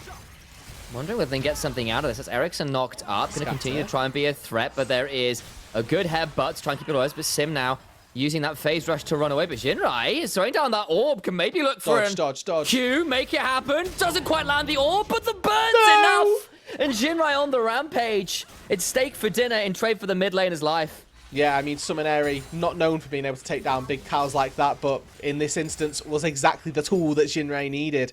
As you can see in the picture quite how that fight also ended up playing out. I want to quickly point out that as they TP'd in here, it's actually fairly even fight on those items, but a great engage from Snyler. Responded to with a call of the Forge God. There was a lot of toing and froing here. We got to see some great foreshadowing for how these team fights are going to look to play out. Those ultimates are going to be crucial to both teams. Whoever finds the best engage, I think, is going to be here we go. Certainly in a better position. And with Drake number 3 on the board, it looks like we're going to get another showing once again. Hazel did get chunked by Godseed before the beginning of this fight, but that did come at the cost of the True Shot Barrage. But Hazel's the one tanking this dragon right now. He's down to half HP. That's not what you want to see. Delita's charmed up. Hazel in danger. They're trying to play this one out. It's a good Magnet Storm, but Hazel's got nowhere to go. Awful positioning there from the side of DMG, who just ended up taking way too much damage from the dragon and weren't set up for this. They wanted the soul, but instead of giving over kill after kill after kill, as Olaf goes Ragnarok and rolling through the whole team of DMG. A cheeky ace. 17 minutes into the game. Not too shabby. As you say, True Shot Barrage takes Hazel down to about 2/3 HP, but then he's just stuck in the pit with a dragon who is going to not necessarily win the 1v1, but going to do more than enough to help the 5v5. Lazy go on in, and the Magnet Storm here, as much as it may have been well positioned, just wasn't on 2 effective targets. Ericsson and Gotzi this whole time freely DPSing, double shockwave as well, means that you're able to more than happily chase down, and the fact that there was no committal from Deletus to use the cease and desist until they saw a high priority target, until they saw Jinrai. That was the important part. The Syndra may well want to fend for herself, but if there's a Vi ulting onto you, there is nothing you can do so early on. And Hazel there had no flash, no ghost, no ultimate, and was at half HP. That was not a great look there from DMG, and that might cost them a significant amount here in this game. They lose the Drake, they're about to lose the Herald, they're down 5,000 gold, and what felt like pretty close game for a long period of this. In fact, honestly, DMG were winning out on a lot of those skirmishes. Now is looking increasingly like a lazy in life victory. Look at that goal discrepancy in bot lane alone. Godzi has just been quietly getting further and further ahead in terms of that CS. Picked up that turret in bot side as well. Now you're looking at Olaf, who's up 3,000 odd gold as well, and you're feeling significantly better about the game state. Yeah, we remember the praise that we've thrown Hazel's way this game was off the back of them escaping well. Yes. Because it was, them in scary positions to begin with, Lazy making these proactive plays, looking to take down the AD carry first of all. That mid-tier 1 is still standing for DMG, and that's that sort of solace that they can take from the map state at present. It's going to be a hard task for them to keep it in their favour with Rift Herald having just been secured as well. You can expect to see some turrets taken down fairly swiftly. A quick push out of that bot side from Jinrai means he's got a timer to look at this mid lane, but nice respect paid by Gotzi. You've got Arcane Shift as well. Never really going to be in danger in their mid lane. Does feel quite hard to get onto him, and I think the Kai'Sa is not really at that assassination threshold point, especially when they haven't gone towards that lethality build either. Instead, we are keeping our eyes on this mid lane. A Herald would drop it, but honestly, a stiff breeze might as well. And try and ward it off as best they can at DMG. Might get to see, a little bit of a tendency to... I was going to say they may be scared to fumble it a little bit if they don't use the Herald, but I like this from Lazy, that they've recognized their strength. That's what's happened there. On vision. Careful. Ooh, that's a fair chunk. Forces the Ragnarok. I'm not going to get too much more. Will not be in kill threshold, but they've actually timed out the Ragnarok, and now they can go for getting the flash as well. They get the ultimate. They continue to look for a bit more, and Snella can't quite get in range. So it costs a few ultimates there, but they can't make the catch on Fellow happen. That might have meant a look at Baron if that had happened. It would have been a full V5 and a potential angle back into the game. Nice use of the flash, though, from Faleo. Means that opportunity is not given over to DMG. Of course, looking to see how well they can bounce back. Last game out, they had a lead from the get-go, never really had to bounce or look like they were doing anything from behind. This is a great glimpse for them, or a great opportunity for them to show us something different in this series. The same to be said for Lazy, of course. Having been behind the entirety of game number 1 and slowly bleeding out, they've now got this lead. Let's see what they can do with it to find themselves a win.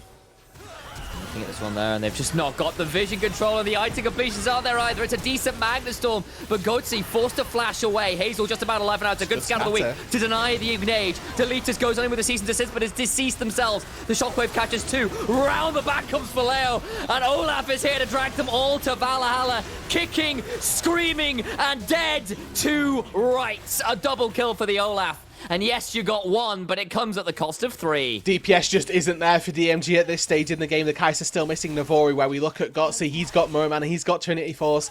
More than happy to rain down damage from afar. Now they can be the ones to turn to the Baron. There's no smite on either side, but you look at DMG on the map, I don't see any of them even in the top side of the map at all.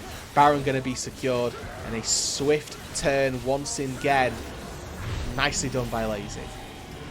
Again, you're looking at this and you're going, yes, there's been some relatively important picks, but honestly, on both sides this time around, you're not feeling super bad about trading out for too many niche picks, but this Olaf has been a problem this round for Leo in that last game. Didn't really have as much impact as they were looking for on the Renekton. This time around on the Olaf, they are absolutely untenably strong. They are so scary. You've just got a second item on Ericsson, who is kind of feeling a little bit put upon this game. You're looking at Goatsy as well, who's got 2.5 items with that Muramana transformation. You are well and truly online. And you stopped the soul point last time around. I just don't think DMG are anywhere near in position to fight this. They've not even got a second item on Kai'Sa yet. No, it's not worth taking this fight, even slightly, unfortunately. I'm looking at those 2 items in the mid lane, as that's our closest area of parity. And again, I just much rather have a Leandri's and a Void Staff over a Leandri's and a Zhonya's here. The Zhonya's is necessary for safety, but it has really hurt the DPS that Jinrei's going to be able to put out. Got himself a lot of those splinters, of course, but still not quite at that death cap point. I think they were at 91 the last time I saw. You need a few more than that yet to get all those upgrades in terms of the execution and the 15% odd AP you just get from passive, which does help mitigate going for a defensive item earlier. But you just need those splinters. You don't have them. You've got a dead team. UCIU will get away, but it's at the cost already of Rakan. Turnaround begins to come through. Deletus tries to get to the backside to try and stop that turnaround, but Deletus has gone very damn deep. The health bars, though, so desperately low. LVS left out to dry and is cracked under the weight of Lazy's engage. Radiant Virtue is doing so much work for Deletus there. Goes in 1v3 almost into the backline. Tanks up Hazel, tanks up Jinrei. It's just absolutely fine the entire time. First inhib falls, the second inhibitor turret goes down in the mid lane, and this is giving me deja vu vibes. It's almost the exact same way that DMG managed to close out their first game of this series. Lazy, though, bouncing back, doing what they needed to. We were sort of set up, prepping for the notion of a Drake take about a minute and a half ago. Lazy decided they wanted to use their Baron more efficiently, and boy, have they done it. Finally, a Navori has completed the Hazel, but that feels a little bit too little, a little bit too late, and I think I have to call back the draft when you called it out. You're saying Olaf blind? Sorry, not Olaf blind.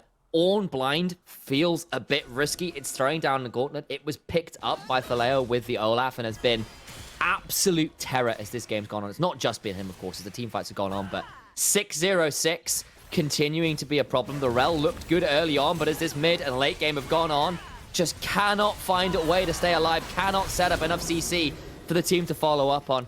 Goes down again here, caught out as they were looking to get some vision down. That's a my team's Radiant Virtue versus enemy team's Radiant Virtue moment right there. UCIU used it, got popped instantly. Deletus has been more than capable of keeping themselves alive through these team fights. Stopwatch now in the Vice inventory, as well as they're searching for somebody who was potentially defending that turret. DMG knew better in this instance, but they've already lost their jungler. 10 seconds on the respawn before they can try and mount any sort of 5v5 defense, and with no ulti available, UCIU's capabilities in these team fights are certainly going to be rather hampered for the next minute or so. Fortunately, I think for DMG is that at least you don't have any neutral objectives to take. There's a Baron spawning in 2 minutes 30, Drake a little bit longer than that, which means that DMG, they're not forced to leave their base. They can sit here, they can collect the minions, they can sort of cower at home whilst the food comes to them. As soon as those neutrals start to respawn, Lazy, you're just going to have complete dominion of the map, and that's when face check territory starts to get really, really scary.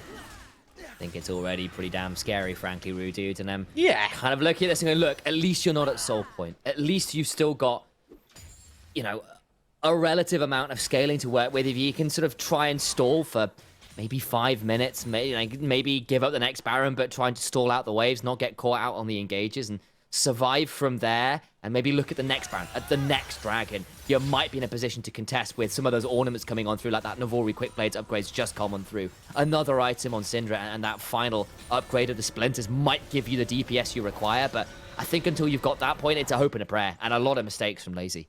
Yeah, and, you know, this is the point in the game where you're looking to Ericsson, a little bit more of an experienced member, on Lazy to call those shots. I spoke to Deletus before the series, asked sort of, you know, what's the situation with shot calling. Says, you know, Deletus as the jungler does a lot of the early, the mid game stuff, but Ericsson, as that more tenured voice, has been very good at keeping the team calm when they get later on, you know, clearing comms, making sure that they're going about closing out the games in the appropriate way. So Deletus had an absolute phenomenal early game, making sure that they're finding all of those plays and setting themselves up for these advantages. But we're at that time now where Ericsson is going to be the one stepping up and saying, okay, guys, we've got this lead. We're two inhib turrets down. Let's find the way to close this out. Yeah, play it clean, play it smooth, and you should have this. You have got the item advantage. It's 3 items on Olaf. It's 3 items on Ezreal. You're near a death cap on Orianna. This should be just crossing your T's and dotting your I's, and this game is yours for the taking, a way to even up the series.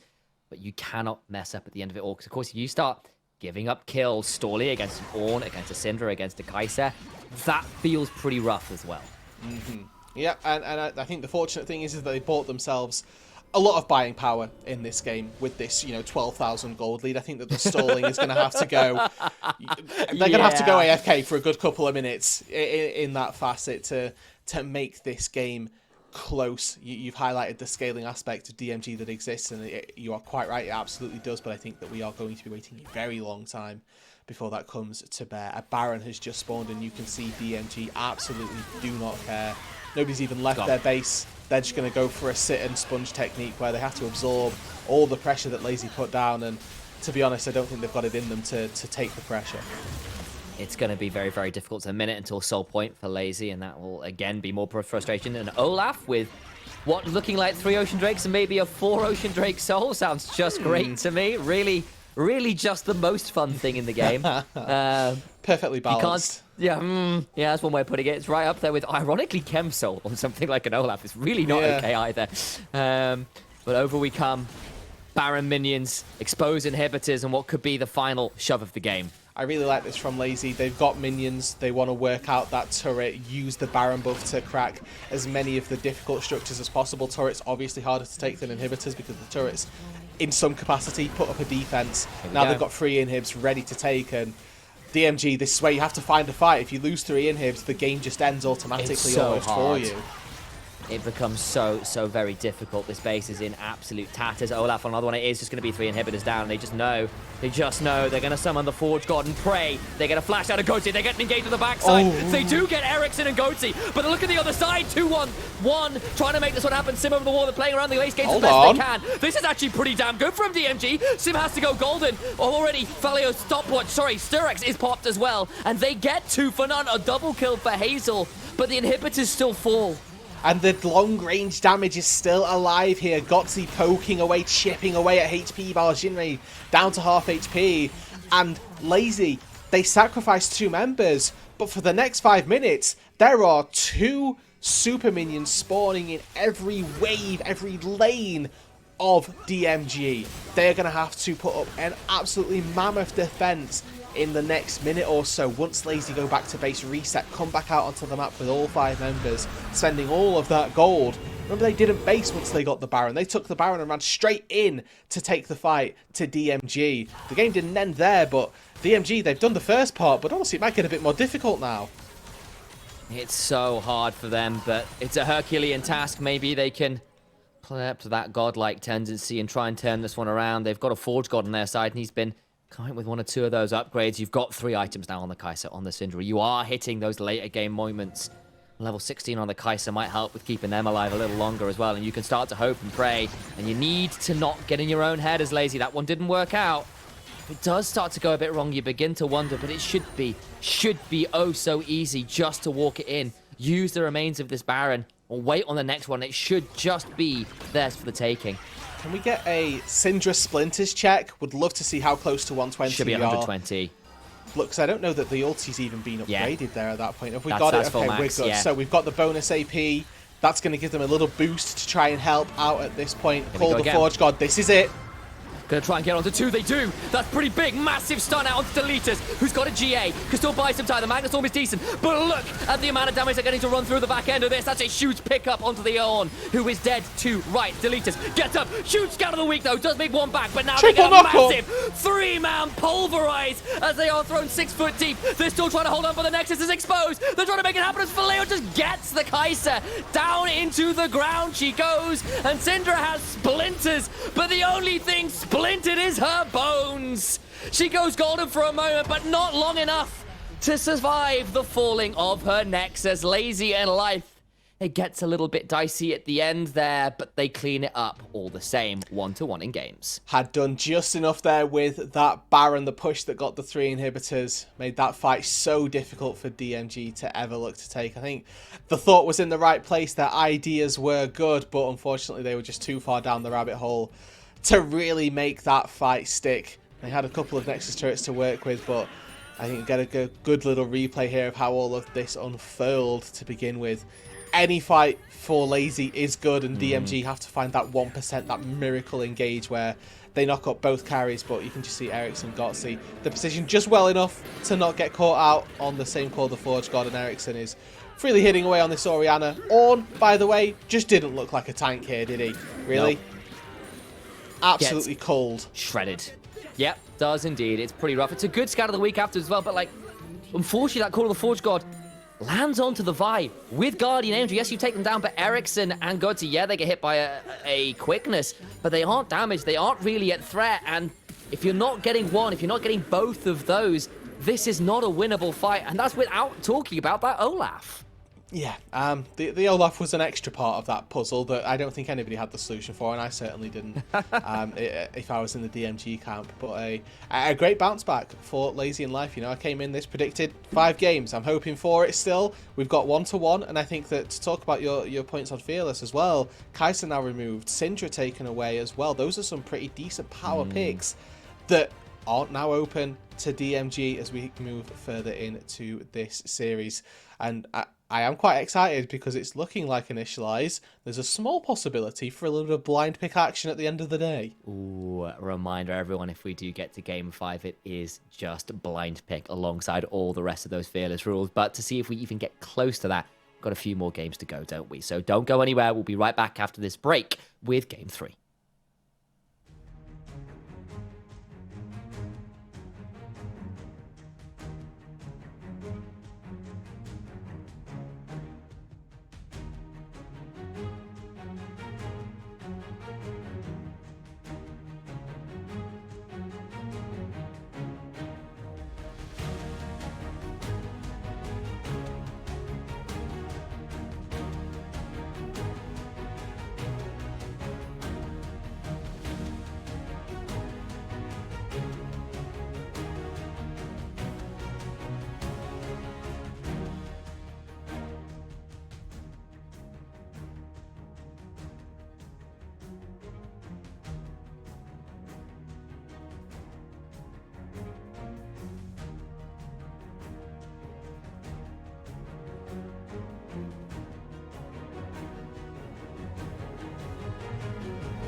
Well, hey there. What brings a chat like you to a stream like this? We're back in for game 3 of the Aurora Cup. Yeah, that's probably exactly why. That's a pretty reasonable reason to be here. Yeah. Or, I guess where Riz works. It's the red stand mixer. Oh, is this this is a mixer, is it? After that little bit of flirting with chat there, I see. That's nice. You gotta We're go good to at this, the next guys. stage quickly. Yeah. If you're wondering why I'm single, it's comments like this, guys. It's bad. But we are perhaps more importantly into a game 3, 1-1 apiece right now as it stands with 2 quite different games. I think it's fair to say. The first game felt like DMG's pretty much from minute 1. Game 2, while there was a slight lead in gold early on to the side of Lazy in Life, actually Jinrai on that Syndra was getting a lot of kills. We saw the Rel getting involved with a lot. But that one dragon fight where it turned into an ace started a kind of snowball of cataclysm that Lazy in Life really capitalized on. Yeah, I'm happy with what I've seen from both of these 2 teams now. Yeah. We've seen a slow, controlled, methodical win from DMG. We've seen them struggle a little bit through an early game and then get absolutely rolled in a late game. So same thing to go for Lazy in Life as well. They've had themselves a really rough game, and then all of a sudden when they found an advantage, really pressed hard on it. So kudos to both of our squads, and now we're getting into what is going to be, again, really difficult, or not really difficult, but more difficult drafting, let's say, as we head into what is now game 3 of Fearless Draft. So 10 champions taken away from our teams respectively, so that they're going to be a little bit more pinched in their pool. And I think the big ones for me on that front are some of the premier engage options are just off the table. Alistair and Rakan are both off the table for both of these supports. Yes, you've still got the Nautilus. Yes, you've probably still got something like a Leona if you want to go there. But you are starting to go down that pool just a little bit. And I know Nautilus is one of those champions which has been, I think, a lot of people's pick alongside that Renekton at Worlds for potentially highest death counts just because of the way the champion functions in terms of, yes, you can find picks, but often it comes at the cost of you going very deep, diving as you will in the diver's suit. And, that kind of thing starts to get quite interesting. Of course, DMG have used the Rel, for example. The Ivan's gone on the other side. Maokai's unlikely to see the light of day because that will likely be banned away regardless of how strong that is. And you can see up at the top of your screen those champions that are removed from the pool for either team respectively. Opportunity here for Ezreal Xayah as our AD carries to sort of finish off that trinity of ADs between the 2 teams. As we do find that, there we go, get our draft on up. So far, as you can see, on both sides, relatively mage-focused mid lanes we have seen. Worth noting that we've seen from, honestly, both of these mid laners, different styles of champions in times gone past. Jinrai on this patch has played in Aurelia. You mentioned in game number 1, Ericsson's most played is the LeBlanc all-time in his career. So we know there is more to these mid laners than just those control mages, and I'm excited to see that if the champion select dictates it, we may get to see some of those more spicy picks. I think, look at Ericsson, you think, well, maybe that Silas comes out. It's something he's gone towards a little bit more regularly. You look at Jinrai and you go, oh, yeah, that Lissandra is something of a specialty for the guy, so maybe that becomes an option again. And you kind of go down this list and you do begin to wonder whether some of these slightly more niche options become more and more palatable. Still looks like it's going to be those long-range poke options in the Talia and the Jace off the table on one side. Rumble, Maokai, just not allowed on the other side. Lee Sin is the ban. Jarvan, I suspect, might be the ban here from the side of Lazy in Life. Another one of those champions you just don't want to give over as a first pick option. Yeah, this Jace is new. And I believe that Lee Sin's new on the ban table as well. I believe so as well. A couple of the, I think Sejuani's one of them. Jarvan, obviously, as you mentioned, certainly a ban that we've not seen so far in this pick. So maybe Tristana's up. That early priority on the Sedge. You're quite right. Sejuani is up, or rather Tristana even is up. Yeah. First pick taken away. It's what you expect, really, I suppose, when you drop a ban on blue side. Is that what you're angling for? And Lazy, they've had to give it up. They don't value, or they value the Jarvan ban just a little too highly. And honestly, I'm right there with them. And I think that also then makes a lot more sense on things like the Talia and the Jace ban, which have been the premier options into the Tristana lane. So I think that suddenly makes a lot more sense out of that drafting option. But the response will be the Syndra. It's something that Jinrai looked pretty scary on the last game, but it's back towards that mage. And we have seen this matchup as well, where you can potentially punish the Tristana if she messes up the rocket jump. You can look to get some of those nasty combos out. it goes both ways, right, in this mid lane matchup. I think that neither mid laner wants to use... The Syndra doesn't want to use Scatter, the Tristana doesn't want to use Rocket Jump, because as soon as you use one of them, you are then exceptionally vulnerable to the other to try and land a combo on you and really start to take you to onto the pain train, so to speak. Interestingly, from Lazy, though, we saw that this Sejuani was a ban for DMG for the last couple of games. Deletus decided doesn't want to take it, and that has left it more than open for UCIU in the jungle. Now expect to see some sort of tank support come through. With Sejuani, you are obviously getting a lot of value from your melees, same to be said for top lane and the support role, and the question really becomes where do they want to go next? Is it get themselves a strong AD? Absolutely not. Could not be further from the truth. Is a very nasty combo, though. You can definitely look to do that one. That combo is pretty nasty, especially if you do want to play towards it. Looking likely that one comes on through. And again, last time around, LVS kind of got the sword, or I suppose the axe, taken to them in the form of Leo's Olaf. This time around, looking to blind pick the Renekton themselves. Ooh, Nautilus locked in. One of those kind of remaining engage options in the support pool. I mean, I'm a little bit interested to see what DMG want there. This is doubly interesting, because when you see Renekton Sejuani, typically you want to just take a stonewall into the top lane. By leaving it to 4th pick, you now risk those getting banned, so your Malphites, your Ornns, your Scions could very easily get banned, and then you can reduce the effectiveness of this topside duo that DMG have drafted. Also, they are just taking the Nautilus blind into that bot lane with the option to now ban out counters. So with the Braum taken off the board, Taric as well, these are two supports which typically do very well into your dive style engage supports. Those being taken away for Lazy gives now Sim and Gotzi an opportunity to be very aggressive on that bot side. I was wondering whether the Kalista ban comes through, because the Braum and the Taric would have made that a lot harder. But the Zaya's off the port table. Kalista's another one of those kind of up their AD carries as an option. We are kind of looking a little thin on the ground here. Zeri, a Aphelios, maybe if you're feeling spicy, something like a Samira or a Neela are options here. And especially because you've got that red 5, that Luke Skywalker pick available, you can leave that standing by option and try to lock in something interesting. And the AD carry pool lasts once you know what the comp you're playing it into is. They will blind pick the Ornn this time around. So yeah, this is Ornn into Renekton, well, and this is why I was in. This was a concern I had with the bans that DMG have taken. Obviously, they've focused their bans much more toward that bot side of the map, but it has left that top lane not necessarily vulnerable, but your advantages that you can get from there are going to be a little lower now that there's a tank in the top side. Ornn is going to do Ornn things, and DMG have recognized the mere notion that there could be an aggressive bot lane and shut that down immediately. Exactly. Between Tristana and Ziggs as well, you cannot give up Herald. If you give up Herald to a Tristana Ziggs team, you are going to lose so many turrets so fast. Soraka on top of that, and suddenly you can just look to play towards mid-top lane and press R from the other side of the map and look to affect wherever you are, and it would lead to a very odd option now for what the hell Lazy want to round up their comp with. Okay, it's an AD carry that we're missing, or it's a bot laner that we're missing. Sivir might be the safe option. Sivir's the safe option. It's not the option I'd like. I'd like something with a bit more aggression. Honestly, Draven here would go a little bit crazy for me.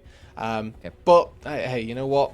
Sivir facilitates to the team. I think that this composition, Lazy, I would have liked to see them pivot towards a more bot-centric focus. You're not putting attention top lane if you're Lazy in this draft, right? I'm looking at it, you've got Ornn top lane who's playing, definitely going to be on the weak side. Strong siding a Sivir, not my favourite AD carry to be giving all that attention to. So what I'd like to see from Lazy is that they shift that then a little bit into the mid lane. Give Ericsson a real advantage. Make sure that Jinrays can't ever side lane for fear of just getting one shot on repeat.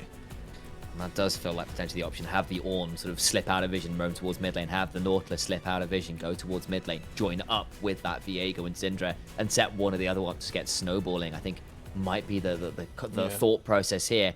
My issue potentially is I'm looking at Renekton, Tristana, Ziggs, and it's a range support as well. Like, I feel like the Viego's option in terms of lane priority is going to be somewhat limited. I mean, eventually, of course, Sivir will just clear waves like nobody's business. But you're into a Ziggs, it's going to be a wash. I feel like early on, it does feel like DMG should have shove. My instincts say, but I'm not sure whether you agree with me there. Syndra's, it depends how much mana Syndra wants to use in the mid lane. Definitely top lane. You're absolutely right. And I think that by extension depends how much mana both of our bot laners want to use. Because Sivir can establish push early on in the lane phase. It comes at the cost of a large quantity of mana with Boomerang Blade. Ziggs, again, the same thing. Just use your spell shield. It's fine. That doesn't give mana anymore. Oh, no, it doesn't. You're so right. It gives, what does it give instead? It gives you movement speed and a proc of your healing. passive. Yeah. Yeah. Is it proc of your passive? I thought it was a heal as well, wasn't it? So that's with the heal. Yeah. That's with you're passive. Right. Okay, yeah.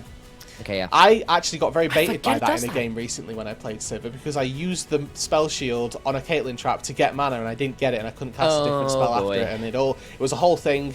But I found out the hard way that Sivir spell shield no longer gives mana and that's why I'm ready to... You're very certain on that one. Yeah, ready to whip that one out on an ocean that I need to. Glad to hear it. Well, thank you for correcting me. You did that with the splint as well earlier. I was like, oh yeah, Syndra gets splinters off hitting champions. I play way too much League of Legends. I'm going to be honest with you. So yeah. If I don't know these things, I'd be sad.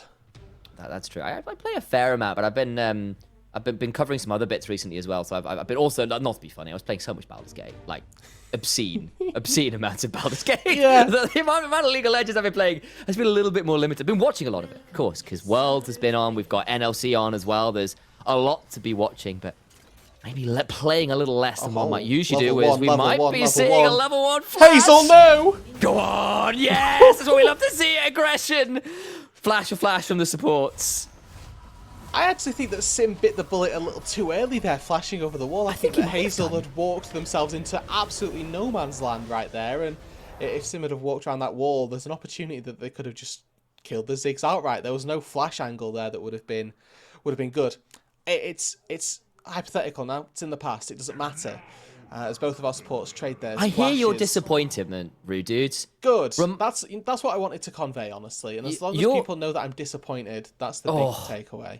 Your hypothetical students or hypothetical kids at some point in the future are going to be absolutely brutalized by that tone of voice. It's going to be like soul destroying. Kids, I'm not sad. I'm just hypothetically disappointed. Okay. Never say that to me. I think I might actually break down on cast, and that would be. Now, if you were to have mistaken Syndra splinters for Victor books, I would have been very disappointed. No. Straight to the heart. It's fine. Diego's over there. He can fix me up. It's fine. Yeah. That's the hope, anyway. Okay, to answer your question, Syndra doesn't want to spend mana. And Tristana gets pushed in the mid lane. So all three lanes, not particularly present for the Viego, and that might make it a little difficult to transition into looking for an invade, let's say. And I think as well, like, Syndra's laning presence is, as kind of said, a little harder to come by than it once was, where her Dark Orbs were just so much power at the kind of the level 1 mark, and you know, Tristana just having explosive charge means you can just shove a lot more freely and a lot less mana intensively than the Syndra, as you kind of said. And that does mean, I think, as you said, that the Viego is going to have that trickier time in knowing how to wield their power. Normally, like, Viego into Sejuani is a kind of nice matchup for the Viego. You kind of, like, love being into tanks. This time around might not be as easy as you might like. Now, of course, I do want to keep our attention focused on this mid lane because I look at this draft from Lazy, and that's really where they've got to put a lot of their resources. Touched on it in the draft that you don't want to focus too much on the Civ, a very self-sufficient bot lane, and when you've got a Tristana on the map, they want to take plates early on. One of the leading reasons Tristana is so good in the mid lane is because she can take plates very independently. Really a hallmark of having a good laning phase versus a Syndra or versus a Tristana is how many plates you haven't lost. Oh. Forces the scout of the week there. Does get a bit of a trade back, and you're absolutely right. I think it is one of those things where Tristanas that don't get plates early can often feel a little bit anemic in the mid game, especially if you don't then get to side lane. I think one of the strengths of someone like a Chovy on that Tristana is that ability in the mid game to just find time on turrets for hours and hours and hours and just take them away from enemies. Otherwise, you can end up at this point where you're kind of stuck at 1.5, 2 items for a long time with the Tristana and not do as much DPS as you might expect from something that is supposed to be a hyper-scaling AD carry. No, you're exactly right. And with the CS sort of even in that mid lane as well, Ericsson certainly starting out this laning phase fairly well, honestly. No complaints on either side as they both head back to base. Now, I'll be interested to see what the first purchase is for Jinray specifically. Syndra's fairly cookie cutter in terms of what you want to build out the gate. You want to get a Lost Chapter, you probably want to get tier 2 boots. But now with Deletus in the bot lane. But over comes UCIU, won't be miles and miles away. Hazel trying to play this one as best they can. Remember, Cinderella does not have that flash. They just run away super fast, and now they can begin to turn this one around. They're going to throw out some damage, beginning to get that passive proc. They're in danger. Arctic Assault, Sim desperately low. And it's not a simulation anymore. It's real life, and they're dying for first blood. Yeah, well, the Soraka may not have flash, but Nautilus doesn't either. Sim falls, and UCIU able to get that proc on the stun, able to take down the Nautilus. First blood goes to DMG down on that bot side.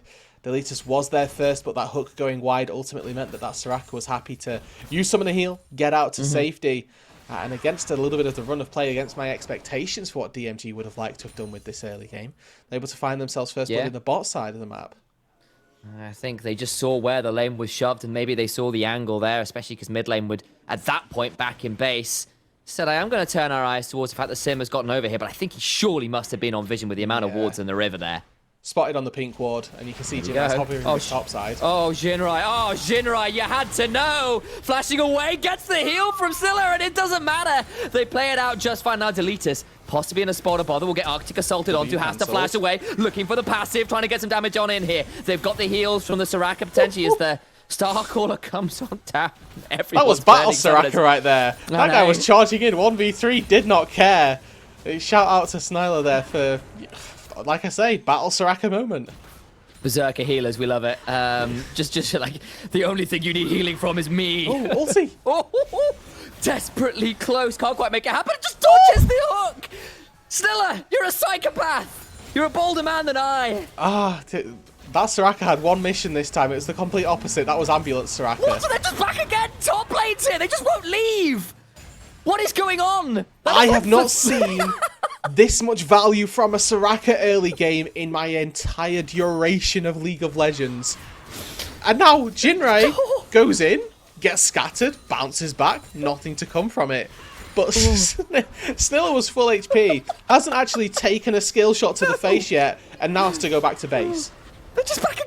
Deletus and Sim haven't left. They've just returned. There's a Hex Flash. This just never ends. There's the scan of the week into the Dread side, and finally they kill the Tristana on attempt 6 of trying. That's how the saying goes, isn't it? 6 times the charm. Yeah, that's definitely it. It's a multiple of 3. It counts. That'll do for Lazy. I would say a very well played gank, but honestly, a gank that finally came to fruition is probably more apt as a description for what's happened. And to talk about the ramifications of this more so than anything else, Ericsson now, Lost Chapter finished early, isn't going to have those mana problems, will be able to push those waves in on a whim.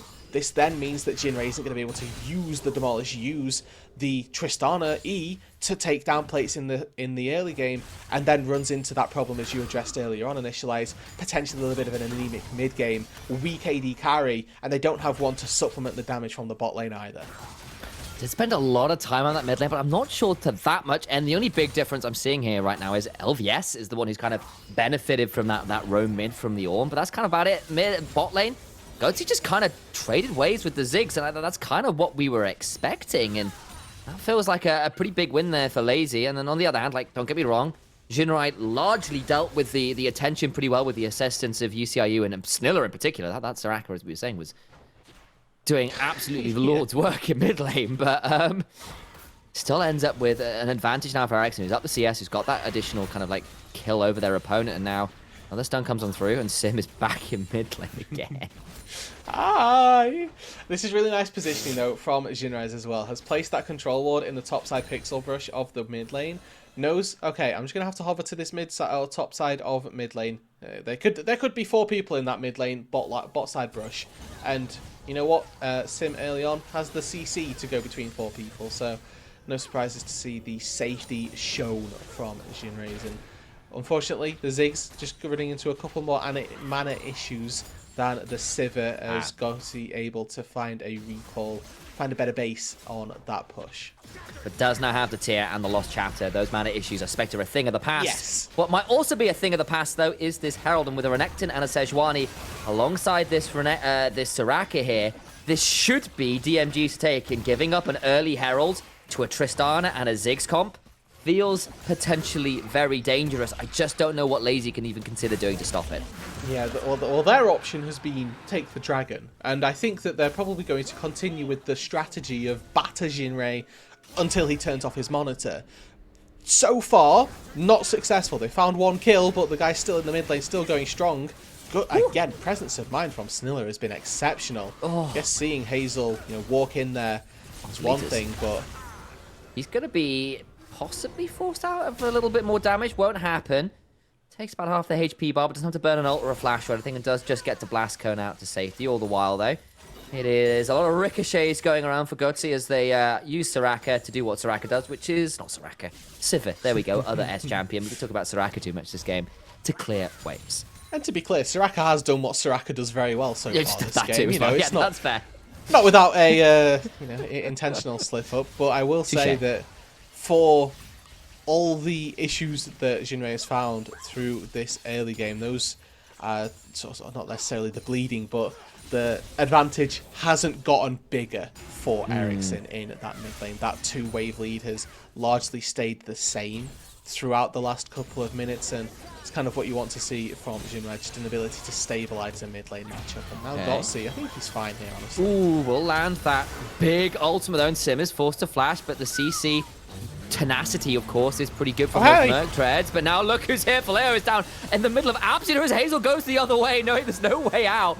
And so dies down there. All the while, the Renekton left up on that top side. Will look try and press forward. They're going to stop the backs nice and easily there. That means that potential Herald shove isn't going to happen. And 4 members down here means actually Lazy can look to shove out here themselves. But yeah, I'm just looking at that mini-up. I'm watching LVS. I'm watching Renekton get a large amount of plates here. I'm seeing a cull in the inventory as well. Second time we've seen this Bruiser versus Tank matchup and a cull be picked up. The Orns haven't had the best of times in those top lane matchups, and it's no surprise that they're trying to get away from them as soon as possible. Interestingly enough, TP used from Hazel there. He goes back down to that bot side. I would have liked to actually see them go for a lane swap here. I think if Hazel had deployed back out to the top side of the map with UCIU on this respawn, fair. Yeah. That's your time to use your Rift Herald, use your Satchel Charge maybe to get the get the Ziggs a decent amount of gold in the back pocket, because the Ziggs hasn't taken any plates down on that bot side. Sivir's done a great job at that. And that could well have been a really good decision to get the first turret there as well. Maybe instead looking to force Deletus to ult over the wall, and he will have to Heartbreaker out of that. Bon Jovi lyrics abound. Instead, we have to still wait to see where that Herald gets dropped. Again, we want it either in that Tristan or in that Ziggs lane. Both of them would love to get some of those additional plates and utilize their kits to really make the most of that. As it stands, though, a tempted look in the bot lane didn't really happen. We're left with Hazel kind of standing off at a distance, trying to farm from range with those bombs. Yeah, and I mean, like you say, at this point, right, with that Lost Chapter, with that tier, that's a very easy task for Hazel. Once you reach level 9 as well on the Ziggs, your Q one-shots the backline of minions, so it just becomes trivial. Level 8, you're still a little bit missing on the DPS, so you typically put your E down. Q as well, as you can see there. One of them survives, she's got full HP. But what I wanted to see, and what the good thing is with that teleport from Failio has opened up for DMG, is the fact that they probably don't need the Rift Herald in the top lane to break it open, or they don't need the Tristana or the Ziggs to go there. They've got the option of 3 turret breaking tools now with the Rift Herald, as opposed to just the 2 from the champions they've picked up. Well, Hazel's mana's not so much of an issue. The health bar isn't fantastic. It was chunked out there by Goatsy pretty well, as we've got ourselves a bit of a pause. It appears there seems to be a slight connection issue, which I'm hoping gets resolved nice and swiftly. Herald was dropped towards the mid lane, and we did get word from production there. It was FPS issues, apparently, and hoping they get resolved nice and swiftly. Thank you very much, Fraser, for giving us that information. Production smurfing as ever.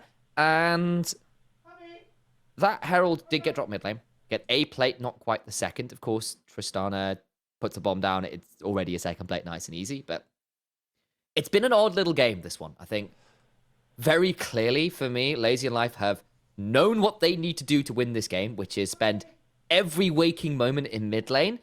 I'm not sure whether it's been enough, but the CS in mid and bot has looked pretty good at the very least. Yeah, I think coming into the game, I set the expectation that they should set up a tent mid lane. That's what they've done. My concern is that they've not really gained enough from that. They've managed to take down Jinrei's once, but that mid lane turret is still very healthy. They didn't get the first Herald to push it down a little bit further to try and extend that advantage. First Dragon is cool. You're setting yourself up for a potential win condition later on, so it's a 50-50 at the minute. They've not seen a return on that investment. They're going to need a couple more Dragons to go their way. They're going to want that early soul for all the stock that they put into the early neutral objective, and they probably want to put Jinrei's down just a little bit further as well before they're feeling super comfortable with how they've started out this game. But like I say, with the draft that they gave themselves, they had the option of going for a really aggressive R5 AD carry. They didn't. They went for the Sivir, which meant that they had to pivot into this mid lane focus, which they have done effectively. Let's see, once again, throwing out some of those really aggressive trades there, winning out in the HP war, winning out in that CS war right now, and has gotten a couple plates themselves, which is honestly matched and exceeded, actually, that Herald shove in mid lane. So that's despite the fact that we've seen a lot of time from Sim in towards that mid lane. UCIU tries to land the stun, will still get the slow, and Ericsson in danger, does get stunned up, will use the stopwatch. Surely still dies though, surely still dies, gets stunned up, they want the kill, can't quite get him with the buster shot, he's stuck under the turret. The turret shots come on through and he goes on down despite the wish coming on through. It amounts to nothing. Ericsson survives, UCIU falls down. Stopwatch is just not balanced. That's all there is to it. It was a great flash from Ericsson. He also managed to get away from the initial engagement from UCIU. But Stopwatch there, just absolutely MVP. Jinrei not quite able to find the final execute his ulti. Merely sent Ericsson to safety, and now Lazy going to be able to find the second Drake of the game. That early investment starting to seem just a little bit more valid, a little bit more valuable as these Drakes begin to stack up. Now we get to see part one of whether they get a return on investment. You know what? Not too bad. A Mountain Soul for them would be fairly decent. Indeed, it is. Feeling very happy about that. They've got themselves an early gold lead. They've got themselves an early couple of dragons. They've stymied attempts at some of these shoves. And they're feeling like they can scale into a very dangerous position in this game. Of course, if it comes down towards later gamers, bot lane. Gutsy gets a kill. Yes, looks as though there may have been some other issues at play. Nevertheless, kill goes the way of the Sivir. And aside from that, I do want to draw attention a little bit to DMG's, for me, lack of proactivity through this game, actually, because the way they drafted this composition was they've gone for Tristana, who's a very self-sufficient mid laner. They've picked up Ziggs, who is the ultimate neutralizer down on that bot side. But then they picked this Renekton-Sejuani combo in the top side. I don't think that I've seen Renekton on the same screen as a Sejuani yet this game. Now, granted, there's been a finished call, but that turret could have very easily been taken down, and that Ornn probably should be a little bit further behind the curve than we're already seeing. DMG, for me, this game have just been a little bit too quiet to keep me happy. I think there's also something to be said for that. We've seen a couple frantic skirmishes. One in that mid lane where actually the Soraka and the Sejuani turned up and people just about got out to safety. And then we saw that bot lane where the Faleo teleported in and actually the Sejuani was looking to drop the Herald. So it's not like there haven't been attempts. I just think they've been stymied. So they've not really gone anywhere, which is problematic in its own way. And especially when you have drafted the Tristana and the Ziggs to get, what, a plate in mid lane, lose 2 or 3 in bot lane. That doesn't feel very good. And we've just seen multiple trades go the way of the Sivir. Now a solo kill go the way of the Sivir in bot lane. I think some of the draft strategy from DMG just hasn't actually paid out that well in execution. Yeah, I'll agree with that. There's a few overarching issues there for DMG for sure, and maybe that's something that this is the fearless draft or this is what fearless draft almost inspires, because you've got to be able to play these 2, 3, 4 different styles of composition. And it looks as though this slam early game style with getting plates on Trist, getting plates on Ziggs, hasn't particularly worked out for them through this game. They've missed a large portion of their strong window because these two champs excel at finding plates. Plates are about to fall. They've not done it. And now we get to see what that composition looks like without that massive gold injection through the early game. Yeah, I think potentially on top of that as well, of course, there is still something like a second Herald. You can still look to snowball through just getting the structures right. Like, you might not have the plates, but Ziggs and Tristana grouping together, you get explosive charge into a Herald charge, into a satchel, turret's gone. Regardless, you can do that through multiple turrets. You can try and force that one out, but I'm looking at a Syndra and a Sivir with Ornn, Nautilus in the front line. Like, yes, you've got Renekton and Sejuani. Yes, you've got the Soraka, which can definitely do a lot of work to try and keep things alive. So there's a certain equality in this game, but I don't think it's a guarantee. And if you are starting to snowball ahead a little bit earlier on, if you're scaling equally, but one's just ahead of the other, then you're just ahead. Yeah, yeah, you know what I mean? Yeah, I do. But I think the important part about scaling is to always re-emphasize the fact that this is an assumption at parity. If we say that X team scales better than Y team, that means we're assuming that they all have the same amount of gold or they all have the same amount of items relative to one another. That's just not the case at this point for Lazy. Nope. They are just ahead in a couple of areas of the map, which may well prove to be costly enough to DMG's plan for this game. Force us into a match point for Lazy. A game 4 is inevitable, right? We're 1-1 at the minute. So there's a second bout for both of these teams, regardless of who comes away with this win here. But, you know, for Lazy at the minute, they're looking absolutely exceptional. To talk about their run through play-ins as well, we're a team that topped their group, actually, in Phase 2. You know, I was expecting our teams that came from play-ins to have to battle through the lower bracket, but that wasn't the case. Lazy 2-1, 2-1, 2 NLC teams to make their way into the top 8, and maybe forming another upset here onto DMG. And DMG were a little bit harder to read because, of course, they were thrown down for the lower bracket, but it was by natives of all team. You know, that is in some ways an expectation to whoever they came up against, just because if they are the reigning NLC champs, right? You don't get to just assume you beat them. And that made it a little bit hard to read exactly where the strength lies. Certainly not in Soraka's health bar. No. And Soraka, to touch back on the scaling point, is probably one of the best late-game scaling supports in the game. However, with every late-game hypercarry, if he gets Nautilus hooked on one shot, you could be late-game Soraka. It just doesn't matter. Oh, Shinrai, you have a W. It doesn't mean jack all. Deleted again. We've just lost 2, and yes, you've got 3 in mid lane, but Lazy not living up to their namesake. They are being exceptionally proactive as the mid game begins to roll around. Looks like Delete has had to flash. That's why you've seen Dominus pop. That's why Sivers on the hunt is going as well. But honestly, again, these trades Lazy are going to be very favoured for. They find themselves a couple of kills there. Great picks from Sim. And sort of the counteract, the caveat to, okay, Soraka scales very well. As with any hook champion, you find that one miracle hook, you're all of a sudden the best scaling champ in the game.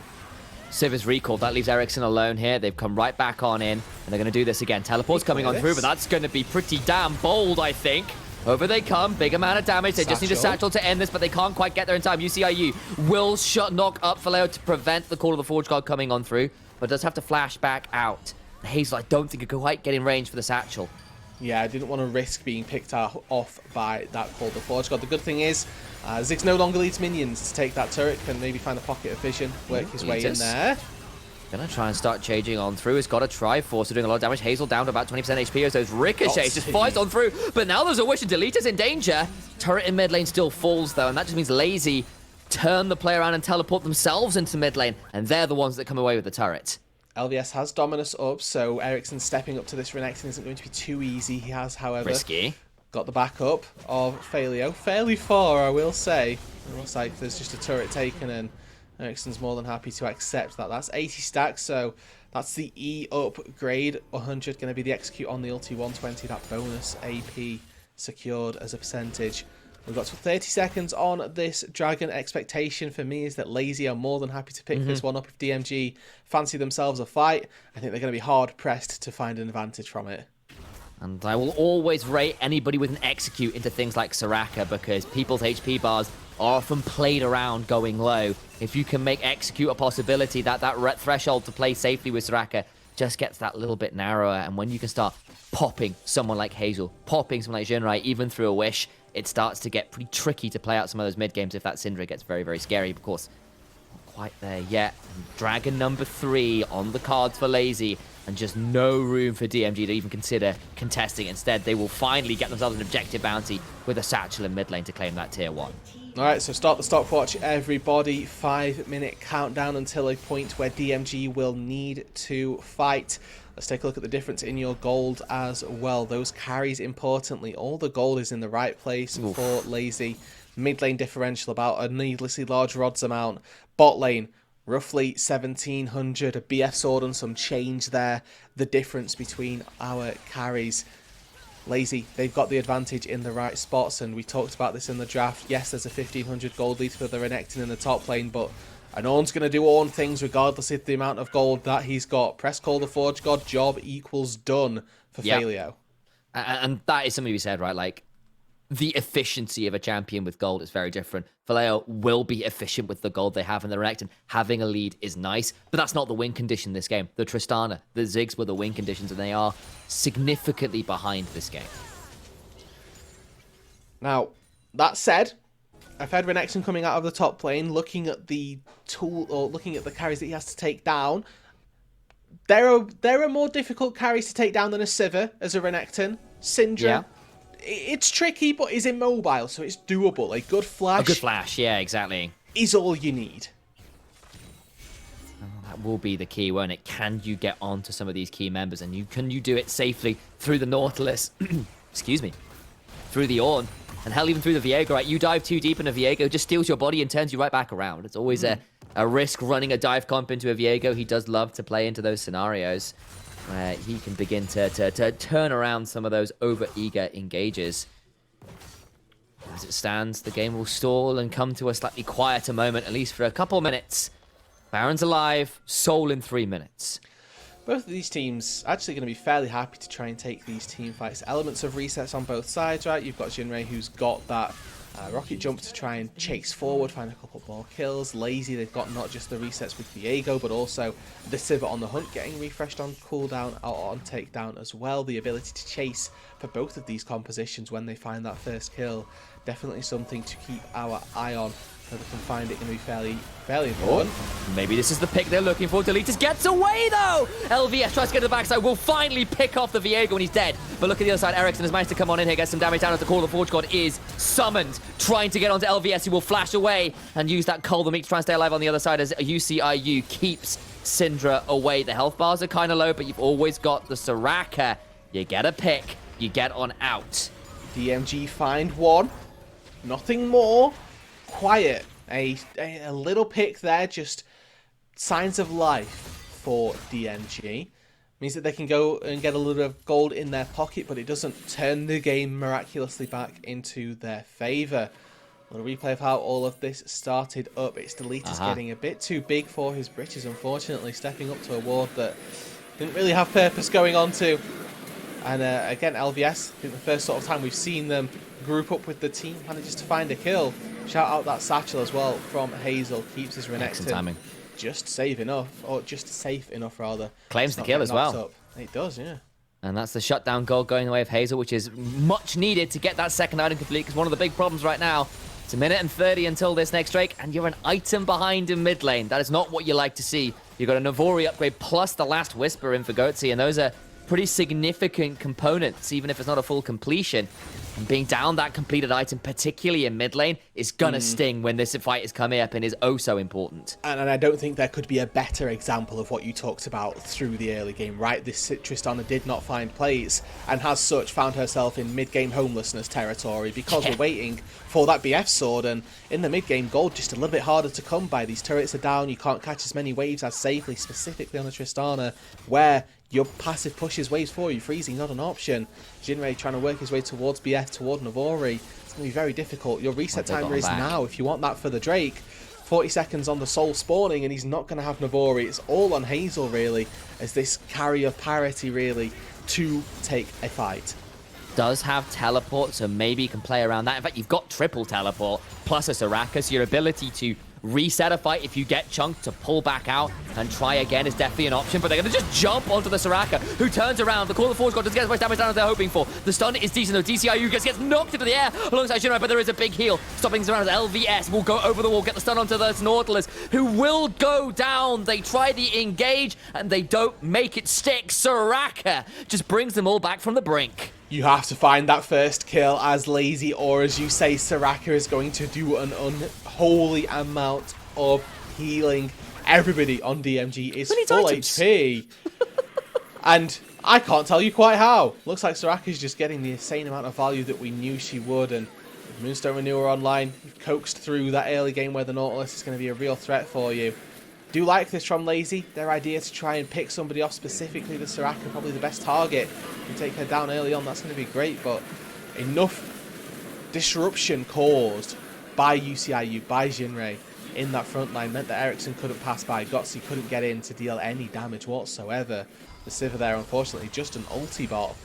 And the Soul has been stopped. We've got to refresh our timer. 4 minutes 30 now before another fight needs to happen, before DMG need to make some sort of stand around that pit. Reminder, these small picks, these little glimpses, don't give them the advantage in the game, but it gives them enough freedom and enough liberty to start up this Baron.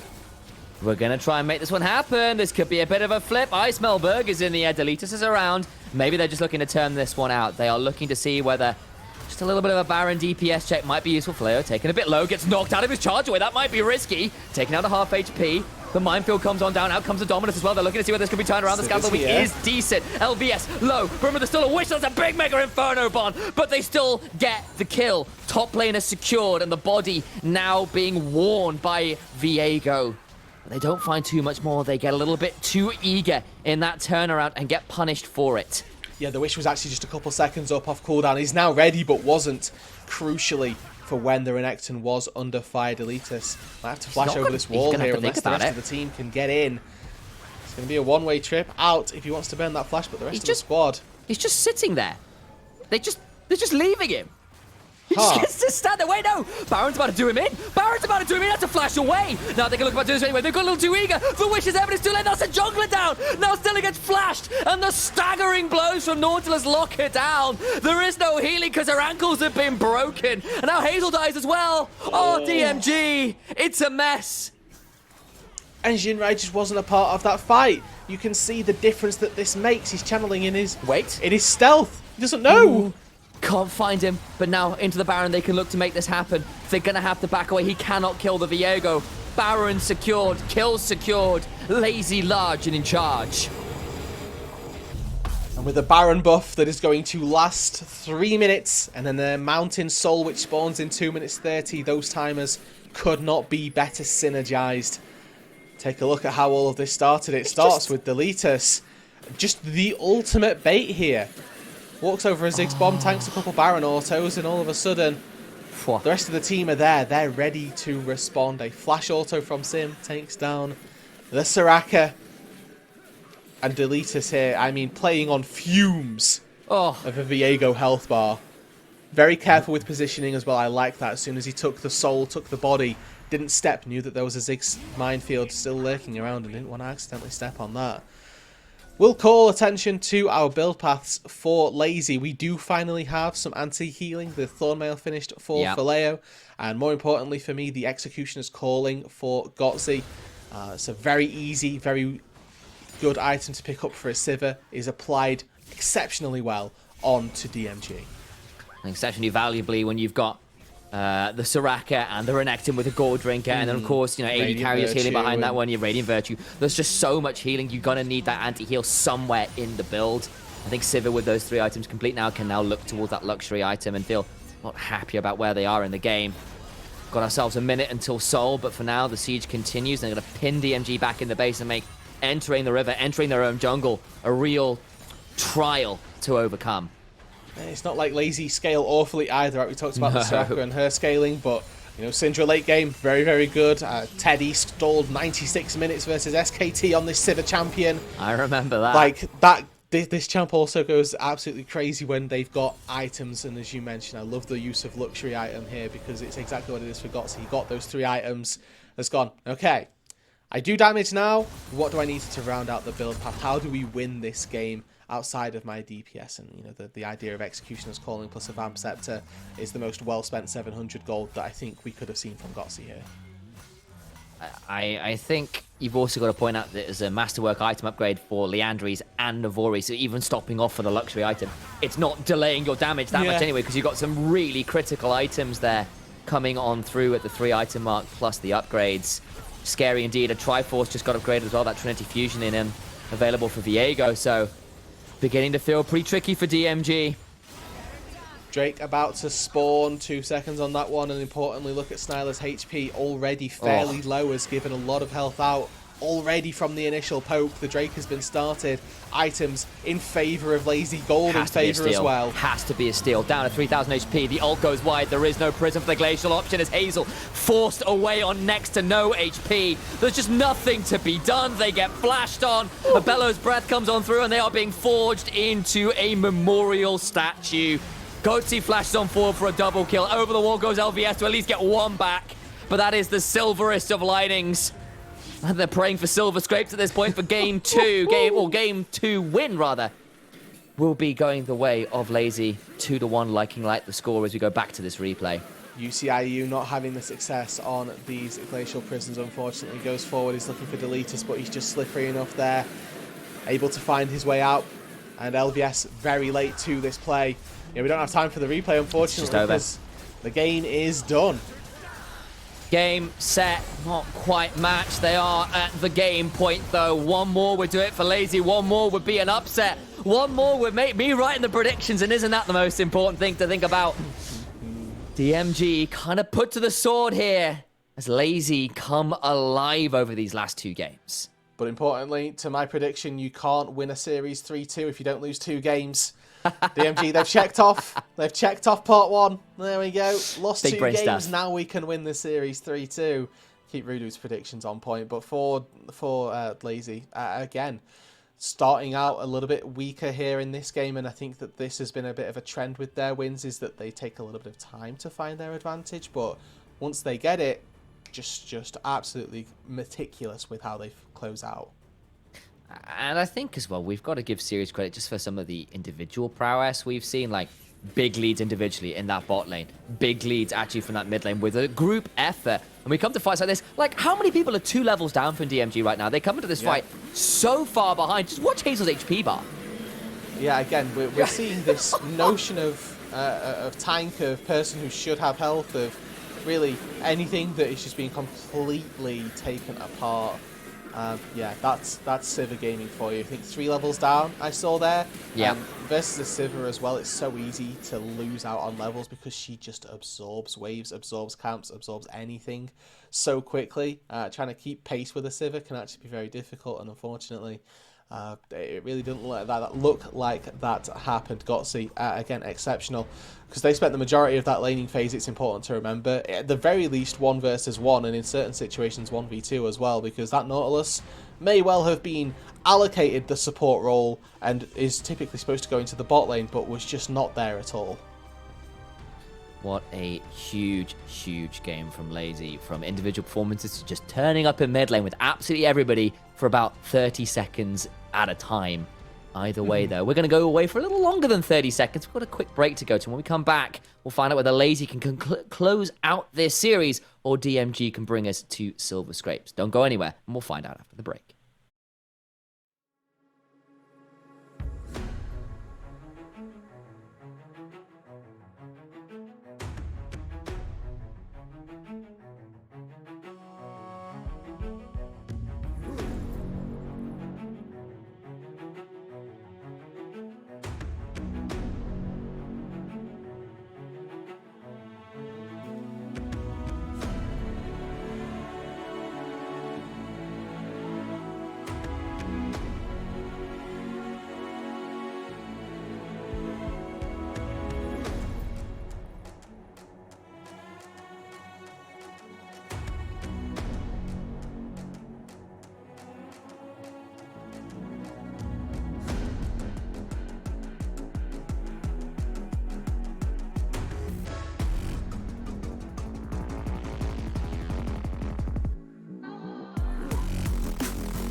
Welcome back, one and all, to the NLC Aurora Cup Open, where we are in a position, I think, somewhere a little surprised to see, namely Lazy and Life are 2-1 up after 2 pretty convincing games. Yeah, they lost game 1 and DMG honestly took them to the slaughterhouse, but since then they have been resurrected, more than happy to throw hands with DMG, and honestly some exceptional team fighting has put them in these positions. I think that DMG in game number 1 had a lot of macro play which set them up for success. I think that Lazy and Life have done a lot of work in their early game to set themselves up for really good team fighting, and that's what's led them to finding these advantages and finding these games. And then once they've got those advantages from team fighting, they are very good as well on their macro side at closing the game out. I think there's also some credit too, as well, from moving away from the slightly more volatile, shall we say, draft of game 1, where they were looking for skirmishes rather than team fights. They moved to having a little bit more of a solid 5v5 identity. Yes, you've still got some carries in the jungle, the Viego last game, that kind of thing. Yes, still a little bit of spice, something like the Sivir is not the most common of picks.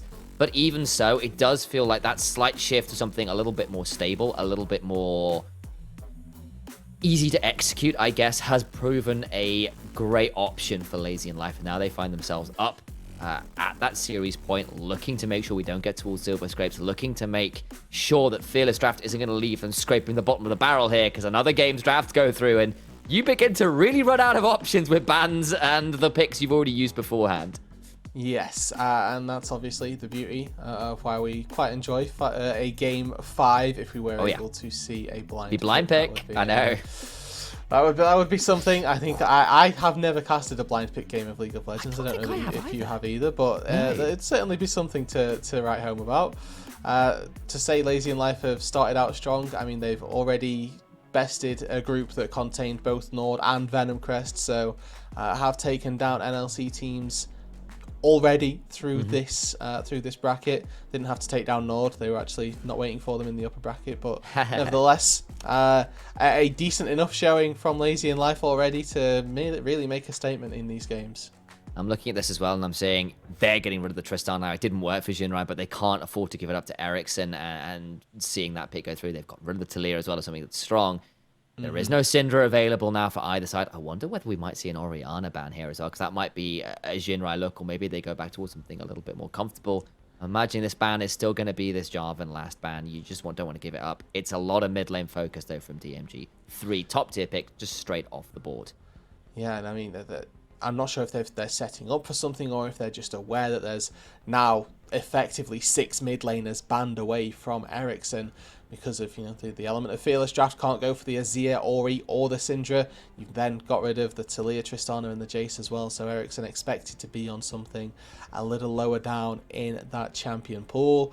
The Jarvan does indeed get banned away, and now DMG taking away the Orianna as well. Not like that was a pick that could be played, but taking it for yourself is just so valuable here. Doesn't reveal really anything about your draft, and it also gives Jinrai just an amazing mid laner in the meta right now. And again, we're looking at, I think as well, you can go for the Nautilus yourself if you want to and have a bit of a ball carrier there. And onset into the Orianna has been something like the Yone in past, where you can just be very aggressive with your trades. But if you don't get it right, it goes wrong very, very fast. And of course, you can look to pair that up with something like a Sejuani and make it a whole OMG style draft. Adding in a Draven would be a fun way to make this one significantly less about the team fights and make it all about getting those early snowballs rolling. If we see a blind Draven on 2, I would be exceptionally surprised. Go on. That is just not I the believe. play. Ooh. Okay. Yeah, you honestly got to see, you never had me there. If I see anybody blind picking Draven like that, I have question mark pings going in my head. But the Varus is certainly up there with champions that I think are slept on currently in the meta in terms of their flexibility through the draft as well. You've still got on hit, you've still got poke, both are viable options, and you can also quite easily get a lot of lane control with this pick as well. The Ezreal is still available for Hazel, that last of that trinity of AD carries between the Kai'Sa and the Zyre, and of course the blonde-haired man and new member of Heartsteel, Ezreal, now locked on in. You've got yourself a very competent backline there to begin with. They'll add in the Viego themselves, and you're feeling like you've got a few very nice picks to work with here right now as DMG. Yeah, waiting for some more frontline. The Viego doesn't want to be going diving solo. I want to see something akin to a Rakan. Obviously, can't take that. Nautilus honestly would be fine, so I expect to see that taken away on a ban. Maybe Leona also banned away. Lazy, what they're missing from their composition. Honestly, they still need to flesh out a full identity for it. We've got Yone who can go forward, and a Mumu that gets locked in. I'm not sure if this is going to be a hand grenade Mumu where you just toss him in and end up exploding everybody, or if it's going to be a more tank-centric Mumu. Could also be support, could be jungle. Again, a pick that weirdly enough we don't see a lot of, but that has a lot of flexibility. I feel like it might well be towards that support because I'm seeing the Rakan, the Alistar, the Nautilus all off the board. I feel like the fact it's still a flex is powerful, but I wonder whether it does end up towards that support option because there isn't that many high-end like engaged champions down towards that bot lane. And it does seem like it's Sim's go-to. The Lilia is off the table, so they're kind of feeling like that's likely an option themselves. So they're trying to make sure that the jungle pool is still pinched, and meaning if the Amumu does go towards the jungle, it's kind of done under duress. Again, these bans just confusing me specifically a little bit. I'm sure that Lazy have got themselves a plan, but feels like they could be just taking away these engaged supports. There we go. The Nautilus one that I felt probably had to get taken away. The Fiora suggests that they're trying to go for a tank in that top side. I wonder if DMG read it and say, we'll get rid of the Scion, for example, but looks like they're just really focused on getting rid of those AP junglers. Which makes a lot of sense if you're expecting this Amumu to go support. And I mean, it looks like Lazy are setting up for some spicy 5th pick jungle, so maybe it's an Italy angle, I don't know. Nidalee would be an interesting one here. It does feel like you're going to need some AP somewhere. I mean, Amumu offers some, but not a great deal. So it does feel like you're going to need that somewhere, especially if you end up with something a little tankier in the front line. It could get quite tricky, and of course, Viego very happy to build things like that Hex Drinker if he has to add in a little bit of that magic resist. And Darius being considered. We've had an O and an S. This would be the D in that gods, and Adam's long hand of top lane picks is decidedly still a danger. It is locked in, and we've got ourselves a very fun top lane matchup. Added a Blitzcrank as well, and I am all for it. I'm looking at it. Currently, there's only one good champion to hook. True. I think Tarek would be safer. For Snyler. So nice to see that they pivot away from that one, honestly. I never want to see them pull in anybody else. Well, we now have Cosmic Radiance chicken, which is going to be really fun, where you see, are they engaging? Are they not engaging? We have to preempt the engage perfectly, or sometimes we have to maybe call our bluff a little bit too early and then get to see Lazy go back. Final pick for them. Oh, what? Okay, so that's a bit boring. AP Amumu hand grenade in the jungle. Let's go. Well, we'll see what the Amumu decides to build, but it does look like it's going to be the Amumu jungle. They'll go down towards that calm. It means you've got a lot of shove in that bot lane. But, yeah, it's not the most exciting pick we were hoping for. Instead, it is just that Amumu flex the jungle. Oh, you know what this could have been, and what I would have put here? Again, not a coach. Don't hire me for your drafts. Karthus. That would have been my pick. I feel the only thing with the Karthus is you can Cosmic Radiance to kind of counter that. Absolutely, and that's why I'm not a coach. Yeah, but genuinely, wouldn't have been an awful Evelyn angle. Because especially if you're playing with Yone and Cassante in side lanes, like, you can blow people up real fast there. You've got actually a fairly okay draft to make that one work. If you wanted the AP, I feel like Evelyn is pretty strong right now, but you have to be good at the champion, and you have to be kind of someone who's put significant time into, and at pro level, it's a lot easier to ward against an Evelyn than it is in solo queue. Yeah, it is. I stick one ward on Raptor Camp, and all of a sudden, a lot more doable. I've done my job almost, you know. I think that regardless, though, the Karma slotting in rounds out that bot lane quite nicely as well. Talking about how, you know, we may have been a little bit disappointed by the pick. It's very powerful with the Varus down on that bot side. Varus is a very good AD carry at establishing priority in and of itself. But the Karma, absolute lane bully, will be going toe-to-toe more than happily with the bot side that's been drafted to respond to them. I think that the Karma Varus bot lane is going to be very hard-pressed to beat. So we'll see if it's up to the task.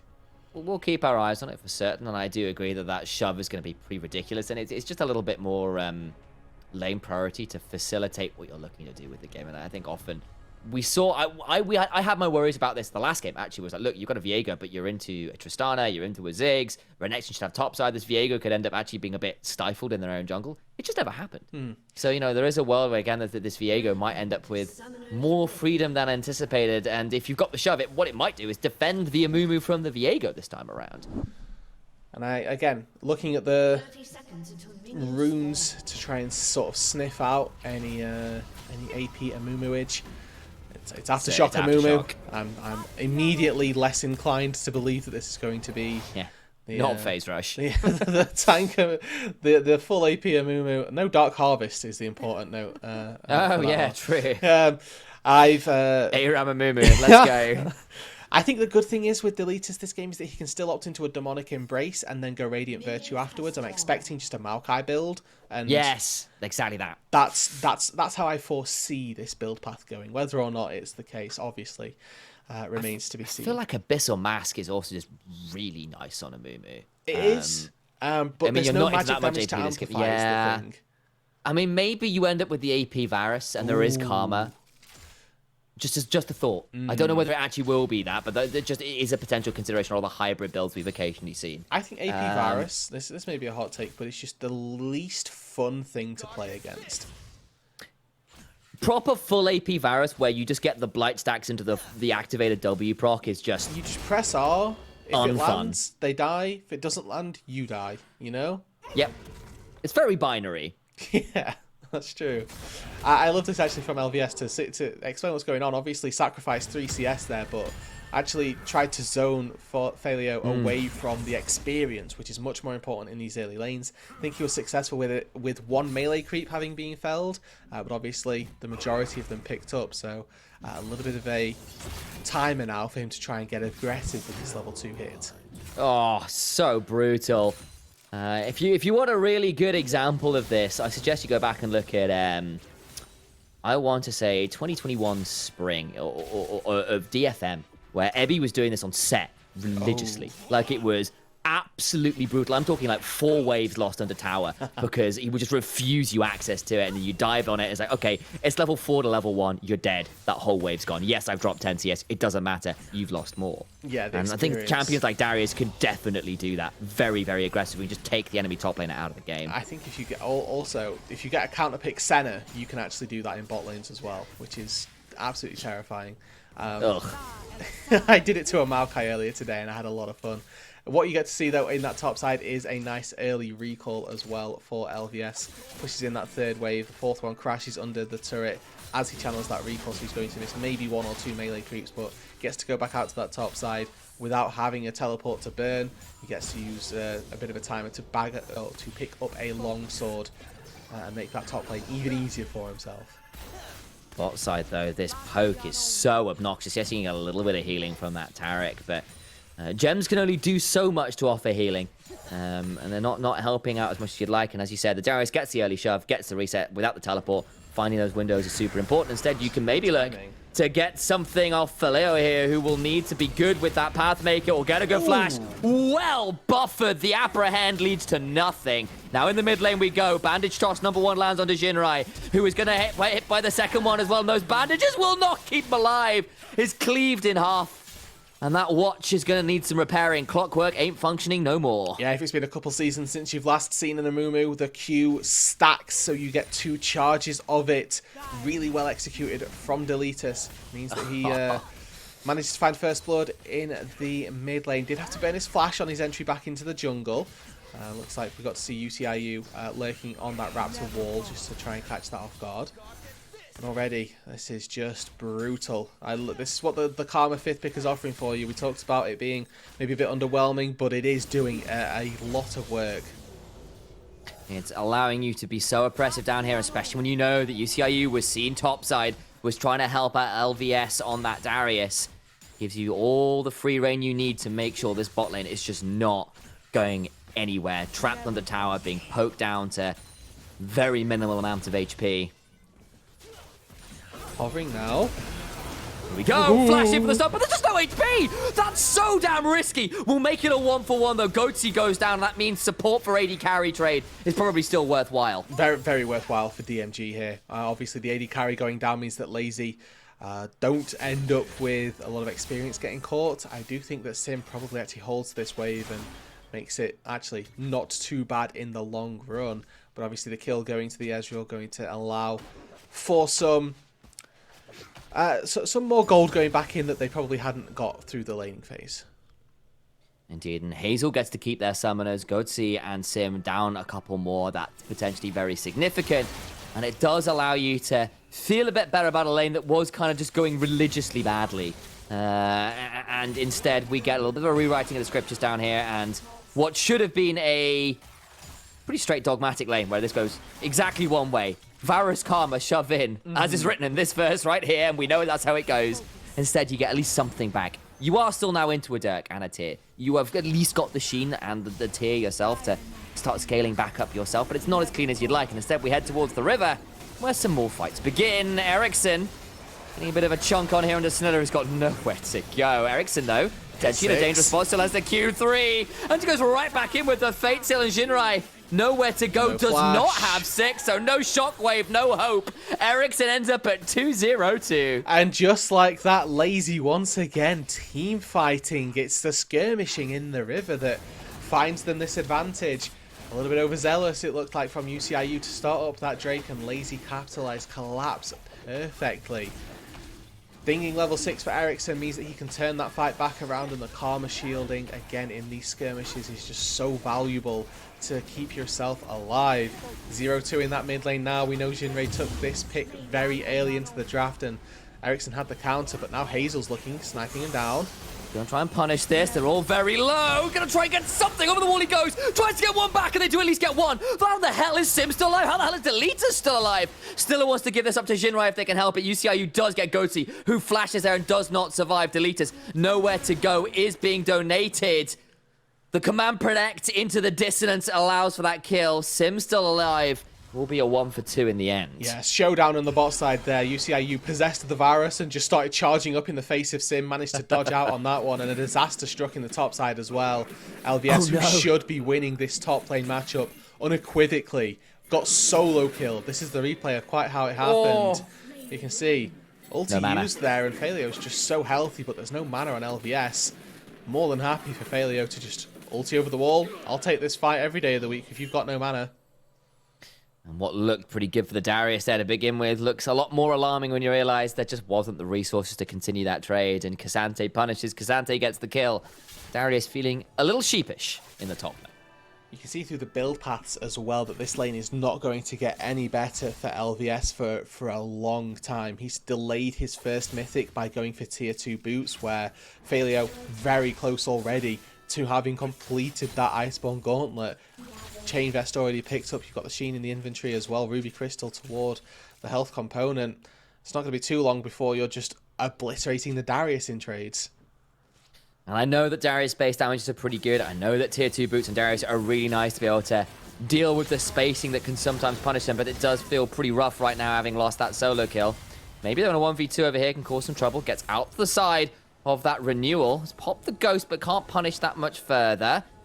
Might consider starting up this Herald. They're all positioning for it. Into the mid lane we go! Fate sealed buffers well out of the shockwave. And Ericsson survived, but it will mean he's not available right now as Sim is stunned up. Remember, no flash quite yet. Trying to wait for time. The bandage toss misses, and UCIU will claim the body of Karma. Oh, and they may well get Failio as well here, caught by the stun. Gonna try and make this one happen. The Q3 lands to little avail. LVS gets a bit of revenge, gets a kill himself onto that one. Oh, and DMG punish and get towards the Herald bot side. Level 7 to level 5 down here. The value of zoning off of experience. If Deletus finds this dive on this bot side, Hazel is going to be out of this game for a long time. This is, what, 11 minions under the turret that are about to crash? Things level 6. He's trying to cull it out as fast as possible. This needs to be a good arcane shift. It needs to be good to make this one work. I just don't think there's enough there to make it happen. Flashes to little avail. There's 3 people coming. Hazel, I think you're just dead. And that feels like a waste of resources. We'll die. We'll lose all those minions. And the bot lane demolition continues in favor of Lazy. 2 plates in favor of Godsey, who has honestly had the run of things down on this bot side. Sivir game, he was isolated really. Didn't really have a support to play with, but more than happy to take control of that bot lane. And ever since Hazel got that pentakill in game number 1, it has been night and day, the discrepancy between these two AD carries. You see in the AD in the CS department as well, Hazel just having a torrid time. Struggling.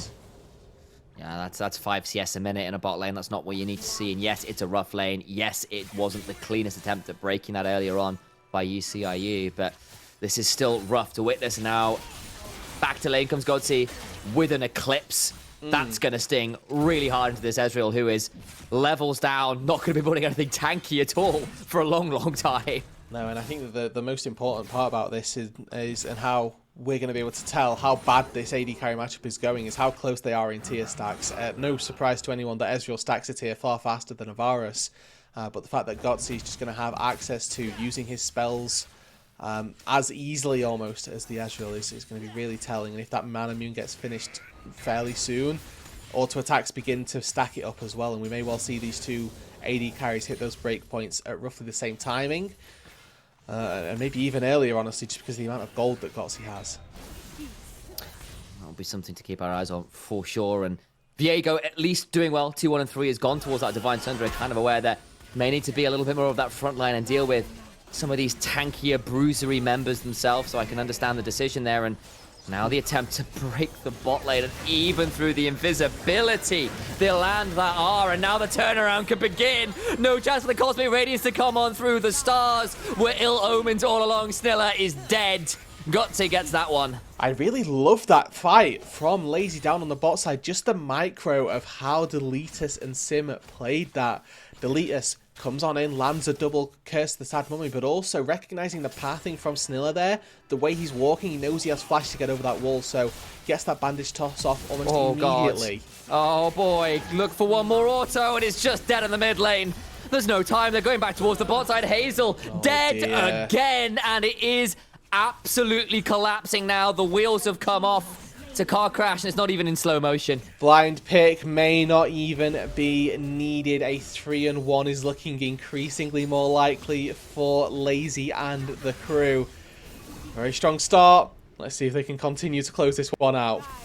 Time to try and punish. There is no flash on Sim, but a slow might be enough. Deletus coming on over, trying to shield this one up. They will steal the body, but there is the bandage toss to try and turn this one around. Can look for number 2. TP. Now allows Confalio, who can look to go all out through the wall. Won't need to as yet. UCIU trying to run away, but Ericsson will go for a fate sealed, and Viego will be ruined no longer because he's dead to rights. Snilla dies as well as Faleo claims that one. And despite the attempted punish, there's nothing there. And Hazel, you cannot be here. No. There is nothing for you but more pain. More suffering, more anguish. A knock up, a stun, another dead Ezreal.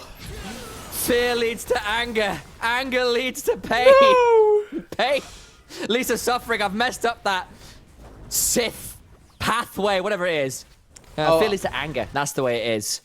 Honestly, anger leads to hate. It's all the right words, and Hazel has experienced them in every single order possible this game, so... Artistic license. Yeah, exactly. And now on the top side, LVS. I think you're losing. Oh, maybe Darius moment? Dear. Maybe a Darius moment flashes on in!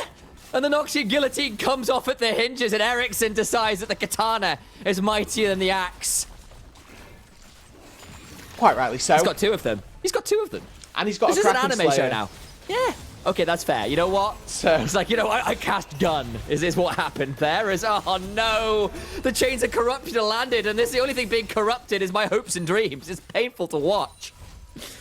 It's a good shockwave that keeps Snyla alive, but it's again these small elements of credit that we can give to DMG for what is a very rough game number 4. Lazy 7,000 gold to the good on the brink of knocking out another NLC team from top 8.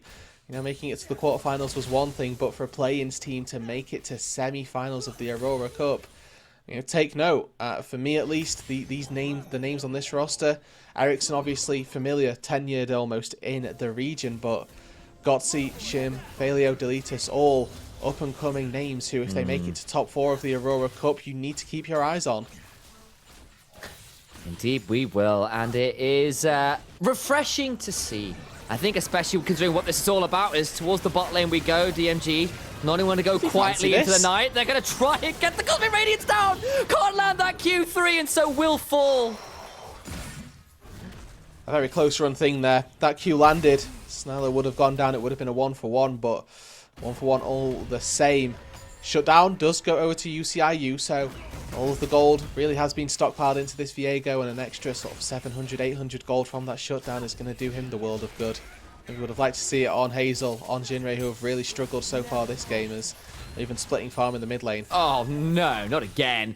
Won't actually lead to anything. I saw that those chains of corruption land, and I was like, that's a 2-level advantage.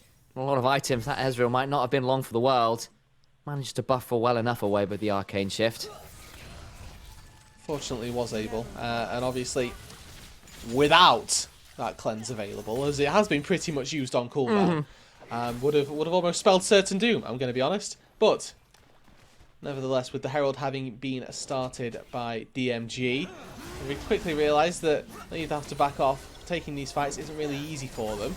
That said, Hazel. I was getting a little nervous there. As Shirelius poppers into the other side we go, as that is just a curse of the sad mummy. I think this might be a sad team, honestly, as damage are lacking their namesake right now. Unfortunately so. And they're just able to escape out on the top side of that turret, tank it up. Absolutely no concern. Ericsson. Oh, Ericsson. The height of BM, really. Delete us. Okay, well, that's a shutdown that goes the way of Taric, and this game is beginning to devolve a little. Rude dude. Yes, a small amount of chaos. Just to end out the day, potentially. Just we sprinkle it in. Honestly, I've been missing it. These games on the NLC stream, they've been too clean for my liking. Too concerted, too measured in their approach. I think we deserve one. I agree with you. You know what? I'm there with you. It's junk food time. Give me my junk food League of Legends game. Yeah, exactly. I've been healthy. It's cheat day. Give me my cheat game. Give me a game where I have more kills than minutes. And, exactly. And you know, sort of 5 CS per minute as well, because they're always scrapping and dead, you know? That's the vibe I'm after. Oh, I mean, look, not to be funny, Lazy have got to kill a minute. They have got to kill a minute themselves. Yeah. That's about right. Yeah, it's not going too great for DMG. But obviously Lazy, hey, you know what, if they keep it up, if they keep it at a kill per minute for themselves specifically, maybe I'll forgive them for ruining my predictions. They're not ruining mine, and therefore I will love them forever. Congratulations, you've got a fan. Am I allowed to say that as a caster? I don't care. It's too late. You've said it now. There you go. There's no taking it back. Yep, just enjoy the bias from now on, guys. It's the way it is. Towards the mid lane we go. Herald is summoned, and GCIU might be making me a little bit sad already, as Sim is claimed by the Ruined King. Force a flash out of Goatsy as well, and that's an important moment. The Ghost is running. LVS would love to find something a little bit more as DCIU might be going a little deep. Will back away from the darkness there, which Vallejo was into. Ericsson is here, and that's a bit of an awkward split. They're looking to try and get on in here. They land a double stun. The Cosmic Radiance comes on through, but already Snilla is dead. Doesn't get that much value. Vallejo will buffer out of a lot of this damage. The Banish Dot doesn't work out though, because the Shockwave pulls him out of it. Big curse to the Sad Mummy. Darren, but Lilo does go down. Ericsson gets that one. Shoot him out of damage from Ericsson, who goes over the wall and claims a life. Hazel trying to do some work. DCIU is pulled outside and looks like he's going to need CIS to find out what the hell happened to his body. It's a very messy skirmish. And in the end, I think it's roughly in favor of Lazy, but not cleanly so. Just about there. They got 3 kills on the back end of it, but I know that there were a couple stragglers picked up early doors from DMG. This game is not sewed up in a nice, pretty little bow just yet for Lazy. Newspaper. You're going to need to be careful. It is newspaper at the minute. Yeah, you're not wrong. It's tinfoil. How much Gavin and Stacey have you watched in your time? Any Christmas specialers will enjoy the reference. But I think that with the late game that an Ezreal and an Orianna provide, you can never be too careful here as Lazy. Potentially getting a little bit crazy, resting on their laurels a little bit. And again, this is when they have to defer back to Ericsson, that tenured voice who they've said themselves, you know, is the person to cool them down. He's going in. It's going to be a 1v3. I think he might need to cool himself down, but not before taking one with him. No, that's fine. If the shot caller does it, it's fine. Don't worry. Oh, is it? Is that the way it works? Yeah. And actually, DCIU might be wanting to keep a hold of this body. They're going to try and make this one happen. Out comes that Stun to try and keep people alive. Hazel taken very low. Will get slowed down by Deletus. I don't think has a second bandage toss available because he used it to get a hold of the Gromp. Needs to try and run away. A stun over the wall will buy some time. Hazel trying to play this one out, but there's just nowhere to go. Doesn't matter. Yeah. Snyler as well, forced to lock it on that top side. Piercing arrow lands, takes him down. And all the while on the other side, Faleo was just keeping LVS busy. Doesn't get that much down. Now they're going to jump on the Darius instead. He's in a 1v3, and normally you think the Darius might be in with a shot on that one. Not today. Flashes away to no avail. Will die. DCIU picks up a body, and it is the Varus trying to play this one out. It's a good shockwave on the other side of this one, and maybe they can play this one out. Another body claimed. Resets, and the baby. resets begin to fly on through. Knock, knock, Viego's coming for his kingdom, and he's doing it by himself. A one-man crusade in the name of the Shadow Isles. And Camavor is back to play, baby. Woo! Okay, like I say, this game is not over just yet. Lazy getting a bit crazy with their plays, a bit crazy with their dives, a bit crazy with their adventures into the jungle. UCIU, he's been getting the shutdowns this whole game. He's probably got the most gold in this game right now. Not sure if we can toggle it, but he's been getting a significant amount of shutdowns. 9 kills is the most in the game. 3 full items finished on this Viego. Again, DMG, they've got a lot of gold stocked up into their jungler. They do have an opportunity to take this game back into their control. Might not be Excalibur, but wielding the blade named after who you are is hell of a statement to begin with. Viego, with the Blade of the Ruin King, with a Black Cleaver, with a Divine Sundra, is certainly a threat to be reckoned with. And if you go a little too greedy, if you go a little too deep, Viegos thrive in that chaos of the low health bars as fights go along. And you start giving over a fed Yone, a fed Amumu to the likes of DCIU to start cracking his head and making some damage happen, it gets very, very scary. I've been saying DCIU. I meant to say UCIU. Whoops. Nevertheless, I do think that this Viego, D or UCIU, is going to be very scary and something that needs to be taken care of quite appropriately by Deletus and the rest of the squad. I remember speaking to Deletus just before this series. The question that I asked both teams was, how do they feel about Fearless draft? And the words I got was, I don't know how I feel about a Game 5 blind pick. Oh, the Fearless is certainly coming on through! Flash on through and UCIU gets an S grade from me. You know what that looks like? That looks like Baron to me. DMG, they may be down 5k, but that is a fed Varus who is off the board. DMG, they've got the chance now to start this up. Tarek running anchor. Now, Thalio, he has got teleport to get into this fight. Forces the flash away from Sim. Sniller trying to buy space. Ericsson will go on to the Tarek, will force something. The Baron is pulled away from. They know the member down, and with Faleo teleporting in, it would be far too risky to stick around. They're looking for a fight here as Deletus goes on in, but it's going to be a little bit delayed. The shockwave is decent, trying to buy some space, but Deletus survives for now. That means no reset. He goes back on, and the Curse of the Sat Mummy's in. No reset. They kill the Ruin King. It is regicide in the jungle. I'm not sure that Cassante is actually a tank. Initialized, I'm going to be honest with you. He just one-shot Hazel within 2-3 seconds. That was disgusting from the lazy top laner, who has had an absolutely standout performance on the Cassante. You can see Deletus just walking in, constantly feeling the pressure, making sure that he's making that felt onto DMG, and I think that Snyler as well, getting caught out on that top side. Yes, he's running anchor to try and keep people away, but you know, you're a level 9 Tarek, my friend. You're not doing anything there as soon as somebody tries to take a fight with you. Again, to shout out Faleo in this fight, immune to the shockwave with the unstoppable, and then just when he's used his W, gets that reset by casting ulti, and I, again, don't know how Hazel died. Died to Cassante, and that's about the best I can give you. And this is something I'll call out and shout out Jamada for, as he was saying, look, it's not necessarily Cassante that's the problem, it's Frozen Heart, it's Frozen Fist that's the problem, that's the wrong name for it. Yeah. Iceborne Gauntlet, thank you, that's the right name for it. Frozen Fist was the old upgrade name. But the big deal is basically Cassante loses all his defensive stats when he ults, right? He becomes incredibly squishy. Yeah. Iceborne Gauntlet doesn't care about that. You are proccing it so rapidly and getting so many resists just from having that item that it really breaks Cassante. And like yes, Cassante is strong, but it is absolutely exacerbated by his incredible synergy with his all-out and that item. And it's something that Jamada is very passionately against if you read through his Twitter posts. Well, the CEO of ADCH bashing on Iceborne Gauntlet, I can actually stand for that. Sounds like he's fighting for the wrong army right there. Nevertheless, yeah, I know. With all that said, I do think that Lazy taking that Baron obviously puts them in a bit better of a position. They've sort of righted the ship from the chaotic nature that we had for the last 10-15 minutes. They've resorted back to, okay, maybe we'll use our Baron as intended, let's say, as opposed to the combat stat buff that it maybe provided in seasons gone past. LVS at least got that tower on the bot side, managed to force that wave away, and it hasn't been a clean mid game from Lazy. Oh, no. It has been anything but, and you have still got to be very, very afraid that, look, you've got 2 items on the Ezreal. You've got 3 plus stopwatch on this Viego.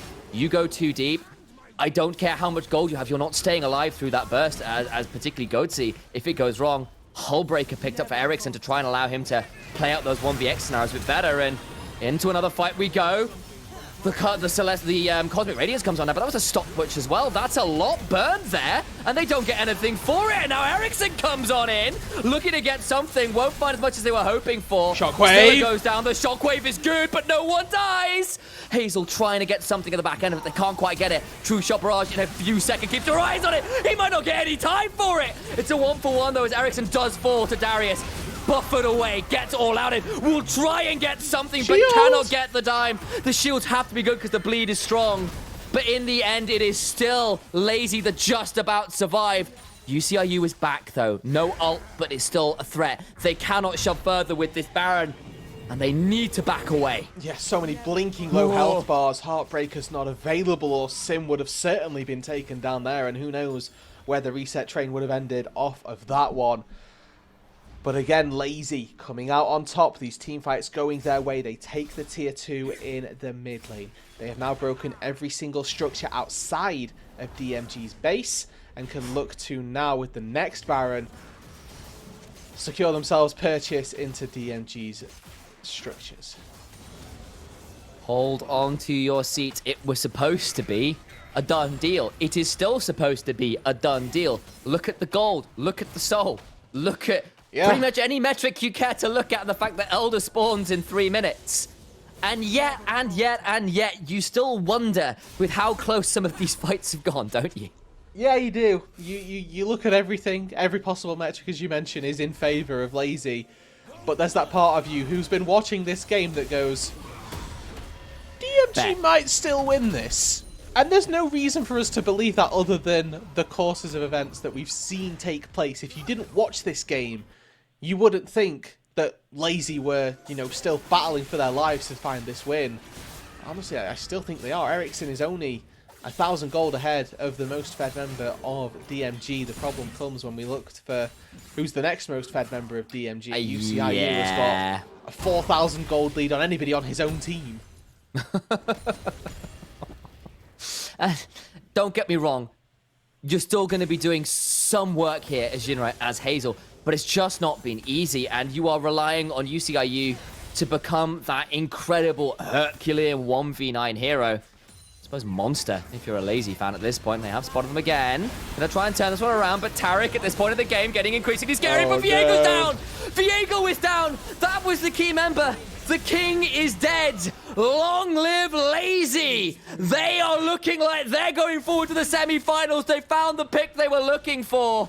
And that could just well be it. There's nothing more to be found. 3 members, Zed, Jinra, and LVS have got to put up something of a defense. I just don't think they have it in them. DMG may just be another name on the NLC hit list for Lazy. Nord gone down, Venom Crest as well. And on to the final 2 members they go. Jinrai goes golden, but it is only a momentary reprieve. Lazy will be having none of it. The king is dead. Long live Lazy in life. Long live the playing team. They're off to semi-finals, and they do it in absolutely chaotic style. I hold my hand up to you, Lazy. Didn't know that you had this in you, and that is a very well played series of League of Legends. Always giving up one game, 2-1 through the second stage, 3-1 here in the quarterfinals, but as long as it's just the one game, you are always going to be coming out on top again. Credit to them for coming in as a playing team. The vibes have been good in the camp, the atmosphere on point, and I imagine after a 4-game series where they're able to find the win, they're only going to get better. You began to get a little worried in this game nonetheless, but they cleaned it up. Ericsson began to turn up with the team, and suddenly Viego was not allowed to find the resets. Viego was not allowed to run the team fights the way they wanted to. And Lazy have just continued to impress, have continued to take scalps against some of these teams that we had very high expectations of, frankly. You know, look at the names that they've taken out here. And DMG was another one of those where you were saying, look, this is an organization I expected some stuff from. And instead, they get 3-1'd in pretty emphatic fashion. Yeah, and you know, again, having just little words with Lazy coming into this, the nice part about this final game for me was that we got to see it felt like a bit of personality. I asked Deletus before, he said, like, how's the mood in the camp going into this series? Obviously, being a playing team, I was expecting a bit of animosity, sort of, oh, is it going to be a difficult one? They've said the vibes are very good. They're just a chill team that get along with each other, a lot of matching personalities, and I think that when they got the advantage in this game, when they could sense that they were kind of home free, they let that out a little bit, and we got to see the players have fun playing the game. Yeah, they almost let it slip while they were doing it in some ways. And again, I say that knowing that the gold lead, the souls, everything else was going to make it challenging. But the fact that some of those fights were getting as close as they were made it entertaining at the very least. And I do at this point as well want to look forward just a touch to consider who they might end up facing. I believe if I head on down to look at this, I believe it will be fourth wall, exactly, which will be would have been quite entertaining, I think, for Jinrai to go up against the old team, but that's not going to be an option now. It'll be a very different look there in that game, and I'm curious to see what your expectations of that are from what we've seen of both teams. I think that from what Fourth Wall showed on Monday and what we got to see today, I actually... It's different strengths in different areas of the map for me, because coming into or off the back of this series, I think for me, I'm actually very high on GOTS. It has sort of developed and shown that bot lane duo was quite significant, but for Fourth Wall, I think that their strengths lie more so in the top side.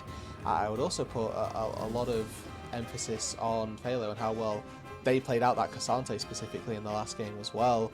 That the top lane was looking like a decent point. I think that Cast has always been a standout player. I think that given that they made a splash everywhere on Unique, then came onto this Fourth Wall side, looked really good again. I can't predict it. I can't call it either way. Wouldn't want to know which way it goes. I've already written my 5 games are in. I've just got to decide who I'm deciding is the winner now. Sounds like a lot of fun to me. I'm excited to see how that one plays out, at least.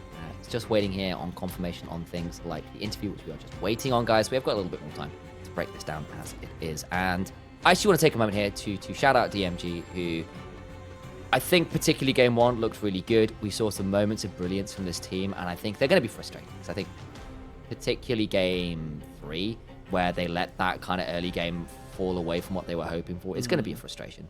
And I do think there's a lot of talent on this team. There's a lot of players on this team. I'm sure we're going to be seeing more of.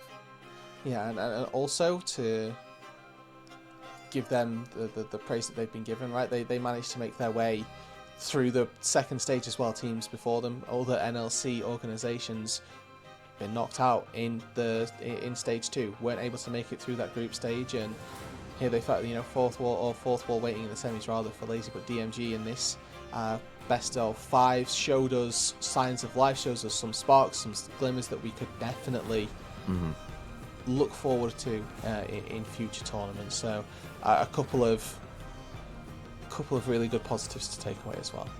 Well, speaking of looking towards the future, let's have a look at the bracket and what we have in store for us as the Aurora Cup goes on, because there's still some excellent matches to talk about. We have just talked a little bit about that Fourth Wall versus Lazy that will be into that 1st of November spot. New month, new you, and of course, new games to keep our eyes on. But instead, I do want to turn our eyes instead to the other half of the bracket. We've still got 2 quarterfinals to go, and what are you feeling about those ones, mate? Yeah, I'm coming into this tournament, I thought that Verdant had maybe the strongest on-paper roster, so that matchup versus Ruddy is going to deliver. I feel like Ruddy versus Verdant is becoming a bit of a, not necessarily a rivalry, but an anticipated matchup in all NLC competitions. I'm also excited for that Natives J Lings matchup. J Lings going to be our final play-in team that we need to see play in this quarterfinal stage, going up against NLC current champions. So gauntlet set. Big boy. It's a pretty high bar for them to try and reach for, and it's a great chance to prove yourself, if nothing else. Yeah, we'll keep our eyes on that one as well. And while we are waiting as well, let's have a look at our MVP candidates. Of course, you can go vote for these over at NLC LOL on Twitter. Make sure you're in there and getting your votes in for who you consider to be your MVP. We've got the mid laner, the bot laner, of course, the supports, Ericsson, Goatsy, and Sim, all your options right now. You know, I think that for this series, I'm really struggling for an MVP myself. I know that you put these forward as the suggestions, and I still support these as the 3 to go forward. That final performance obviously gives a little bit of recency bias to the top side, but I think that the thing that made Lazy look so good was always their 5v5 team fighting. Yeah. And when it's that, it's difficult to spot a player who specifically, catches your eye or does something super crazy. The only thing I'll say is it does feel like Goatsy had, despite the kind of the matchups, quietly excellent leads in multiple games. Like he had a lead from just destroying that lane. There was a Sivir versus Ziggs, right? Where he was up like multiple CS, got solo kills, was an absolute terror. Like you're kind of going through this and going, yeah, okay, this guy actually played really, really well. He had a pretty mean Xayah game as well. And you're kind of going, okay, or not Ezreal game, I apologize, where he was, untouchable, it felt like. So I feel like for me, it's probably Goatsy off the consistency and then just strong laning strengths. But I agree, it was very much a team win. It wasn't like someone who became the focal point of the team. But last thing before we go off towards that interview, we have got some talent predictions we can have a quick look at to see who is ahead on that one, because these are beautiful. I didn't get the win game 1-1, but I did get the win series 1. And where are you at, mate? I'm missing in action, unfortunately. I was all in on the DMG train, and they'd let me down. Unfortunately, I've been taken away from the station, been kicked off, booted away, and told that Lazy is the way. Well, appears to be the new old blood in Initialize myself, of course, and Foxdrop doing the best there. Very pleased with that, to say the least. And instead, let's head on over to the interview where we've got the coach, Egekan, who is here and waiting for us. Hello, my friends. Congrats on the victory. That game 3 got spicy as hell. What was going on? Chaos abounded. Well, when you guys made a new rule like a fearless draft, I knew in best of 5s it would be spicy, because in best of 5 there are not much picks to take. In the 4th game and the 5th game, and even the 5th game is a blind pick, I told my guys that we need to finish on 4, because I don't want to give the other guy Rumble. The Rumble pick was actually pretty curious, and I never wanted to see it, but I know that guy is pretty good on Rumble, so I'm pretty happy to finish. A bit clone Fiesta, but in the end 3-1 I'll take it.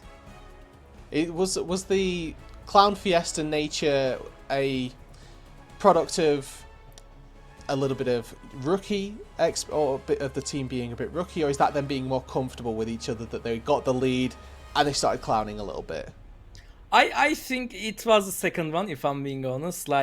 We feel a bit cocky and egoistic inside in the voice comms. I was listening them, and they were having a bit of fun.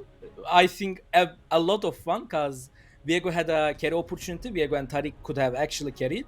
Thanks to Eric Sanyone and Falios Casante, they were actually pretty strong in the 4th game.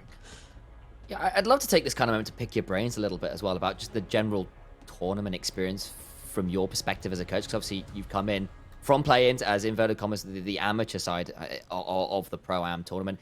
It's fearless draft. It's fearless draft with blind pick for game 5 as well, if and when we get to those. So what has it been like both prepping the team for that kind of style of drafting and then just trying to navigate the extended tournament, because you've had to go through play-ins as well? I think we are still an underdog team. Even in the semifinals we will gonna face with Fourth Wall. I think everybody will gonna favor Fourth Wall, because the players' names are more common, the org is more common.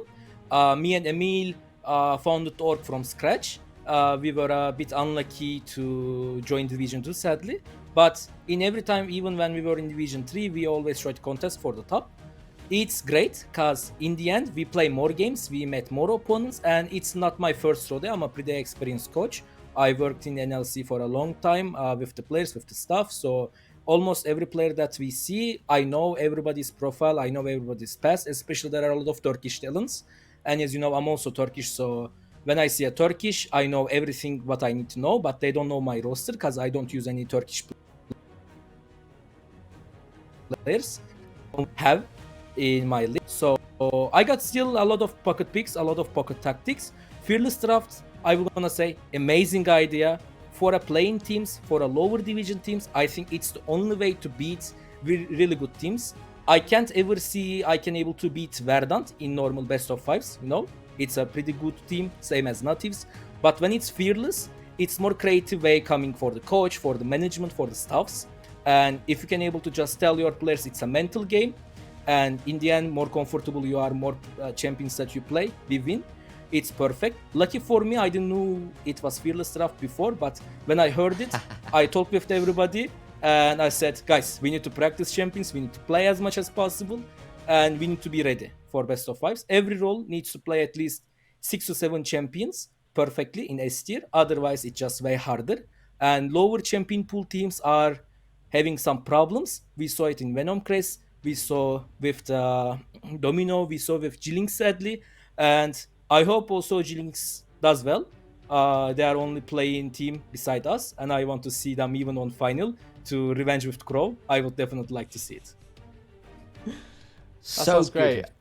I mean, that's so much insight for us, and I'm so grateful that we get that from you. I kind of want to just open the floor to you for anything else that you want to talk to us about Lazy in Life, about the roster, about yourself, about anything to help people attach Sell themselves yourselves. to the organization. Yeah. Like the whole roster were actually working for a long time. I was working in Norway First Division. It was Teleleague, now it's Good Game League. You guys maybe know. Sim was the one who invited the roster. He said, guys, we are losing on third division. Maybe coach can come. I have a friend. Help us in some scrims, at least book something. And we know Sim for 3 years. I got with Emil. We slowly upgraded the roster in every split way of possible to get a stronger division. Sadly, we weren't lucky enough in normal divisions, but Aurora Cup, I think, suit us. Both Faleo, Delitus, Eriksen, Gotzi has Division 1 experience, and the only rookie guy is actually Sim. But I think for a rookie and for an LTR, NLC resident, playing perfectly, a lot of champions, a lot of spice pick. I wish you could see our scrims. It's just a way of fun, not gonna lie. Like, we are try hard, but in the same time, we secure a pretty good environment for the squads, and we never try to get mental boom. Because in every voice comms, if you hear it, in every draft, I said, guys, keep it cool down. Please keep it cool down. Don't get too much excited. The team is so full of energy. It's good to work with them. It's really feeling to very well, and it seems like working it. I really see that we can do finals. Fort Wall would be a hard team to play, but let's see what we can do. You know, they have 5 Turkish guys, 1 substitute, the Turkish coach, and 3 Turkish guys. And I told you before, I'm good on analyzing. So let's see what we can pull through. Thank you so much for giving us all that insight and just the passion you have for this team and for where you might end up going. We'll wish you the best of luck when you go into that semi-final against Fourth Wall, and we hope it is a great series. But we're going to let you go. Thank you for chatting with us. Thank you, bye. That was awesome. It really was. You just the That guy was just awesome. loves his team. He loves his players. He's so excited to be here, and you know that's what we love to have in this kind of like ERL system. We want these people who are passionate about the scene, about their team, about their players, and the guy was just grinning ear to ear. It's just wonderful to see. It's literally the proud dad moment. That's what I'm seeing from that, right? He formed the team 3 years ago, has built up, picked the roster, like, you know, okay, we'll slot this in here, this looks great, and all of a sudden he's in the semi-finals of Aurora Open, right? Like, this is taking games off of really, you know, high-profile teams in our region. So you can feel the passion just speaking to him. That was really nice. We can also potentially have a bit of a speak about is the fearless draft we've been discussing all day long. Here's the picks we kind of had throughout the day, and it did get a little bit interesting because I think particularly when it came to support and AD carry options, we ended up in some slightly odd spots in terms of where power in draft went. Yeah, and weirdly, you know, pulling out a Varus on occasion, for me, the interesting part was that we never actually got to see a Zaya picked for Lazy, true. which felt almost a formality at some stage. Went down to the Varus, went on to a Sivir as well, but those things worked. I don't think Zaya was going to be poking out that Ezreal nearly as hard in the final game. I equally don't think that Zaya would have been anywhere near as good at dealing with the Ziggs in that game before. So that depth and brevity in the champion pool really, really valuable, and you got to see quite what the coach was talking about, right? Egekan goes, you need to be able to play 7 champions, 8 champions, otherwise we're going to struggle, and we got to see that there was actually a real example use in this game. I think he also called out that it can be a little bit of a leveler, force people off the things that make them so dominant, that gives you an angle against someone like Verdant, which otherwise may be just too tall a tower to scale. But maybe we'll have to wait and see for that particular matchup another day. Speaking of another day, it does mean it is goodbye from myself and Rudoob and the rest of the NLC broadcast crew. We'll be back, I believe, next Wednesday for our next quarterfinals. So we'll see you all then for some more Aurora Open action. Until then, though, from myself, from Rudoob, from the whole production team here, we wish you a wonderful rest of your day, and we will see you next week.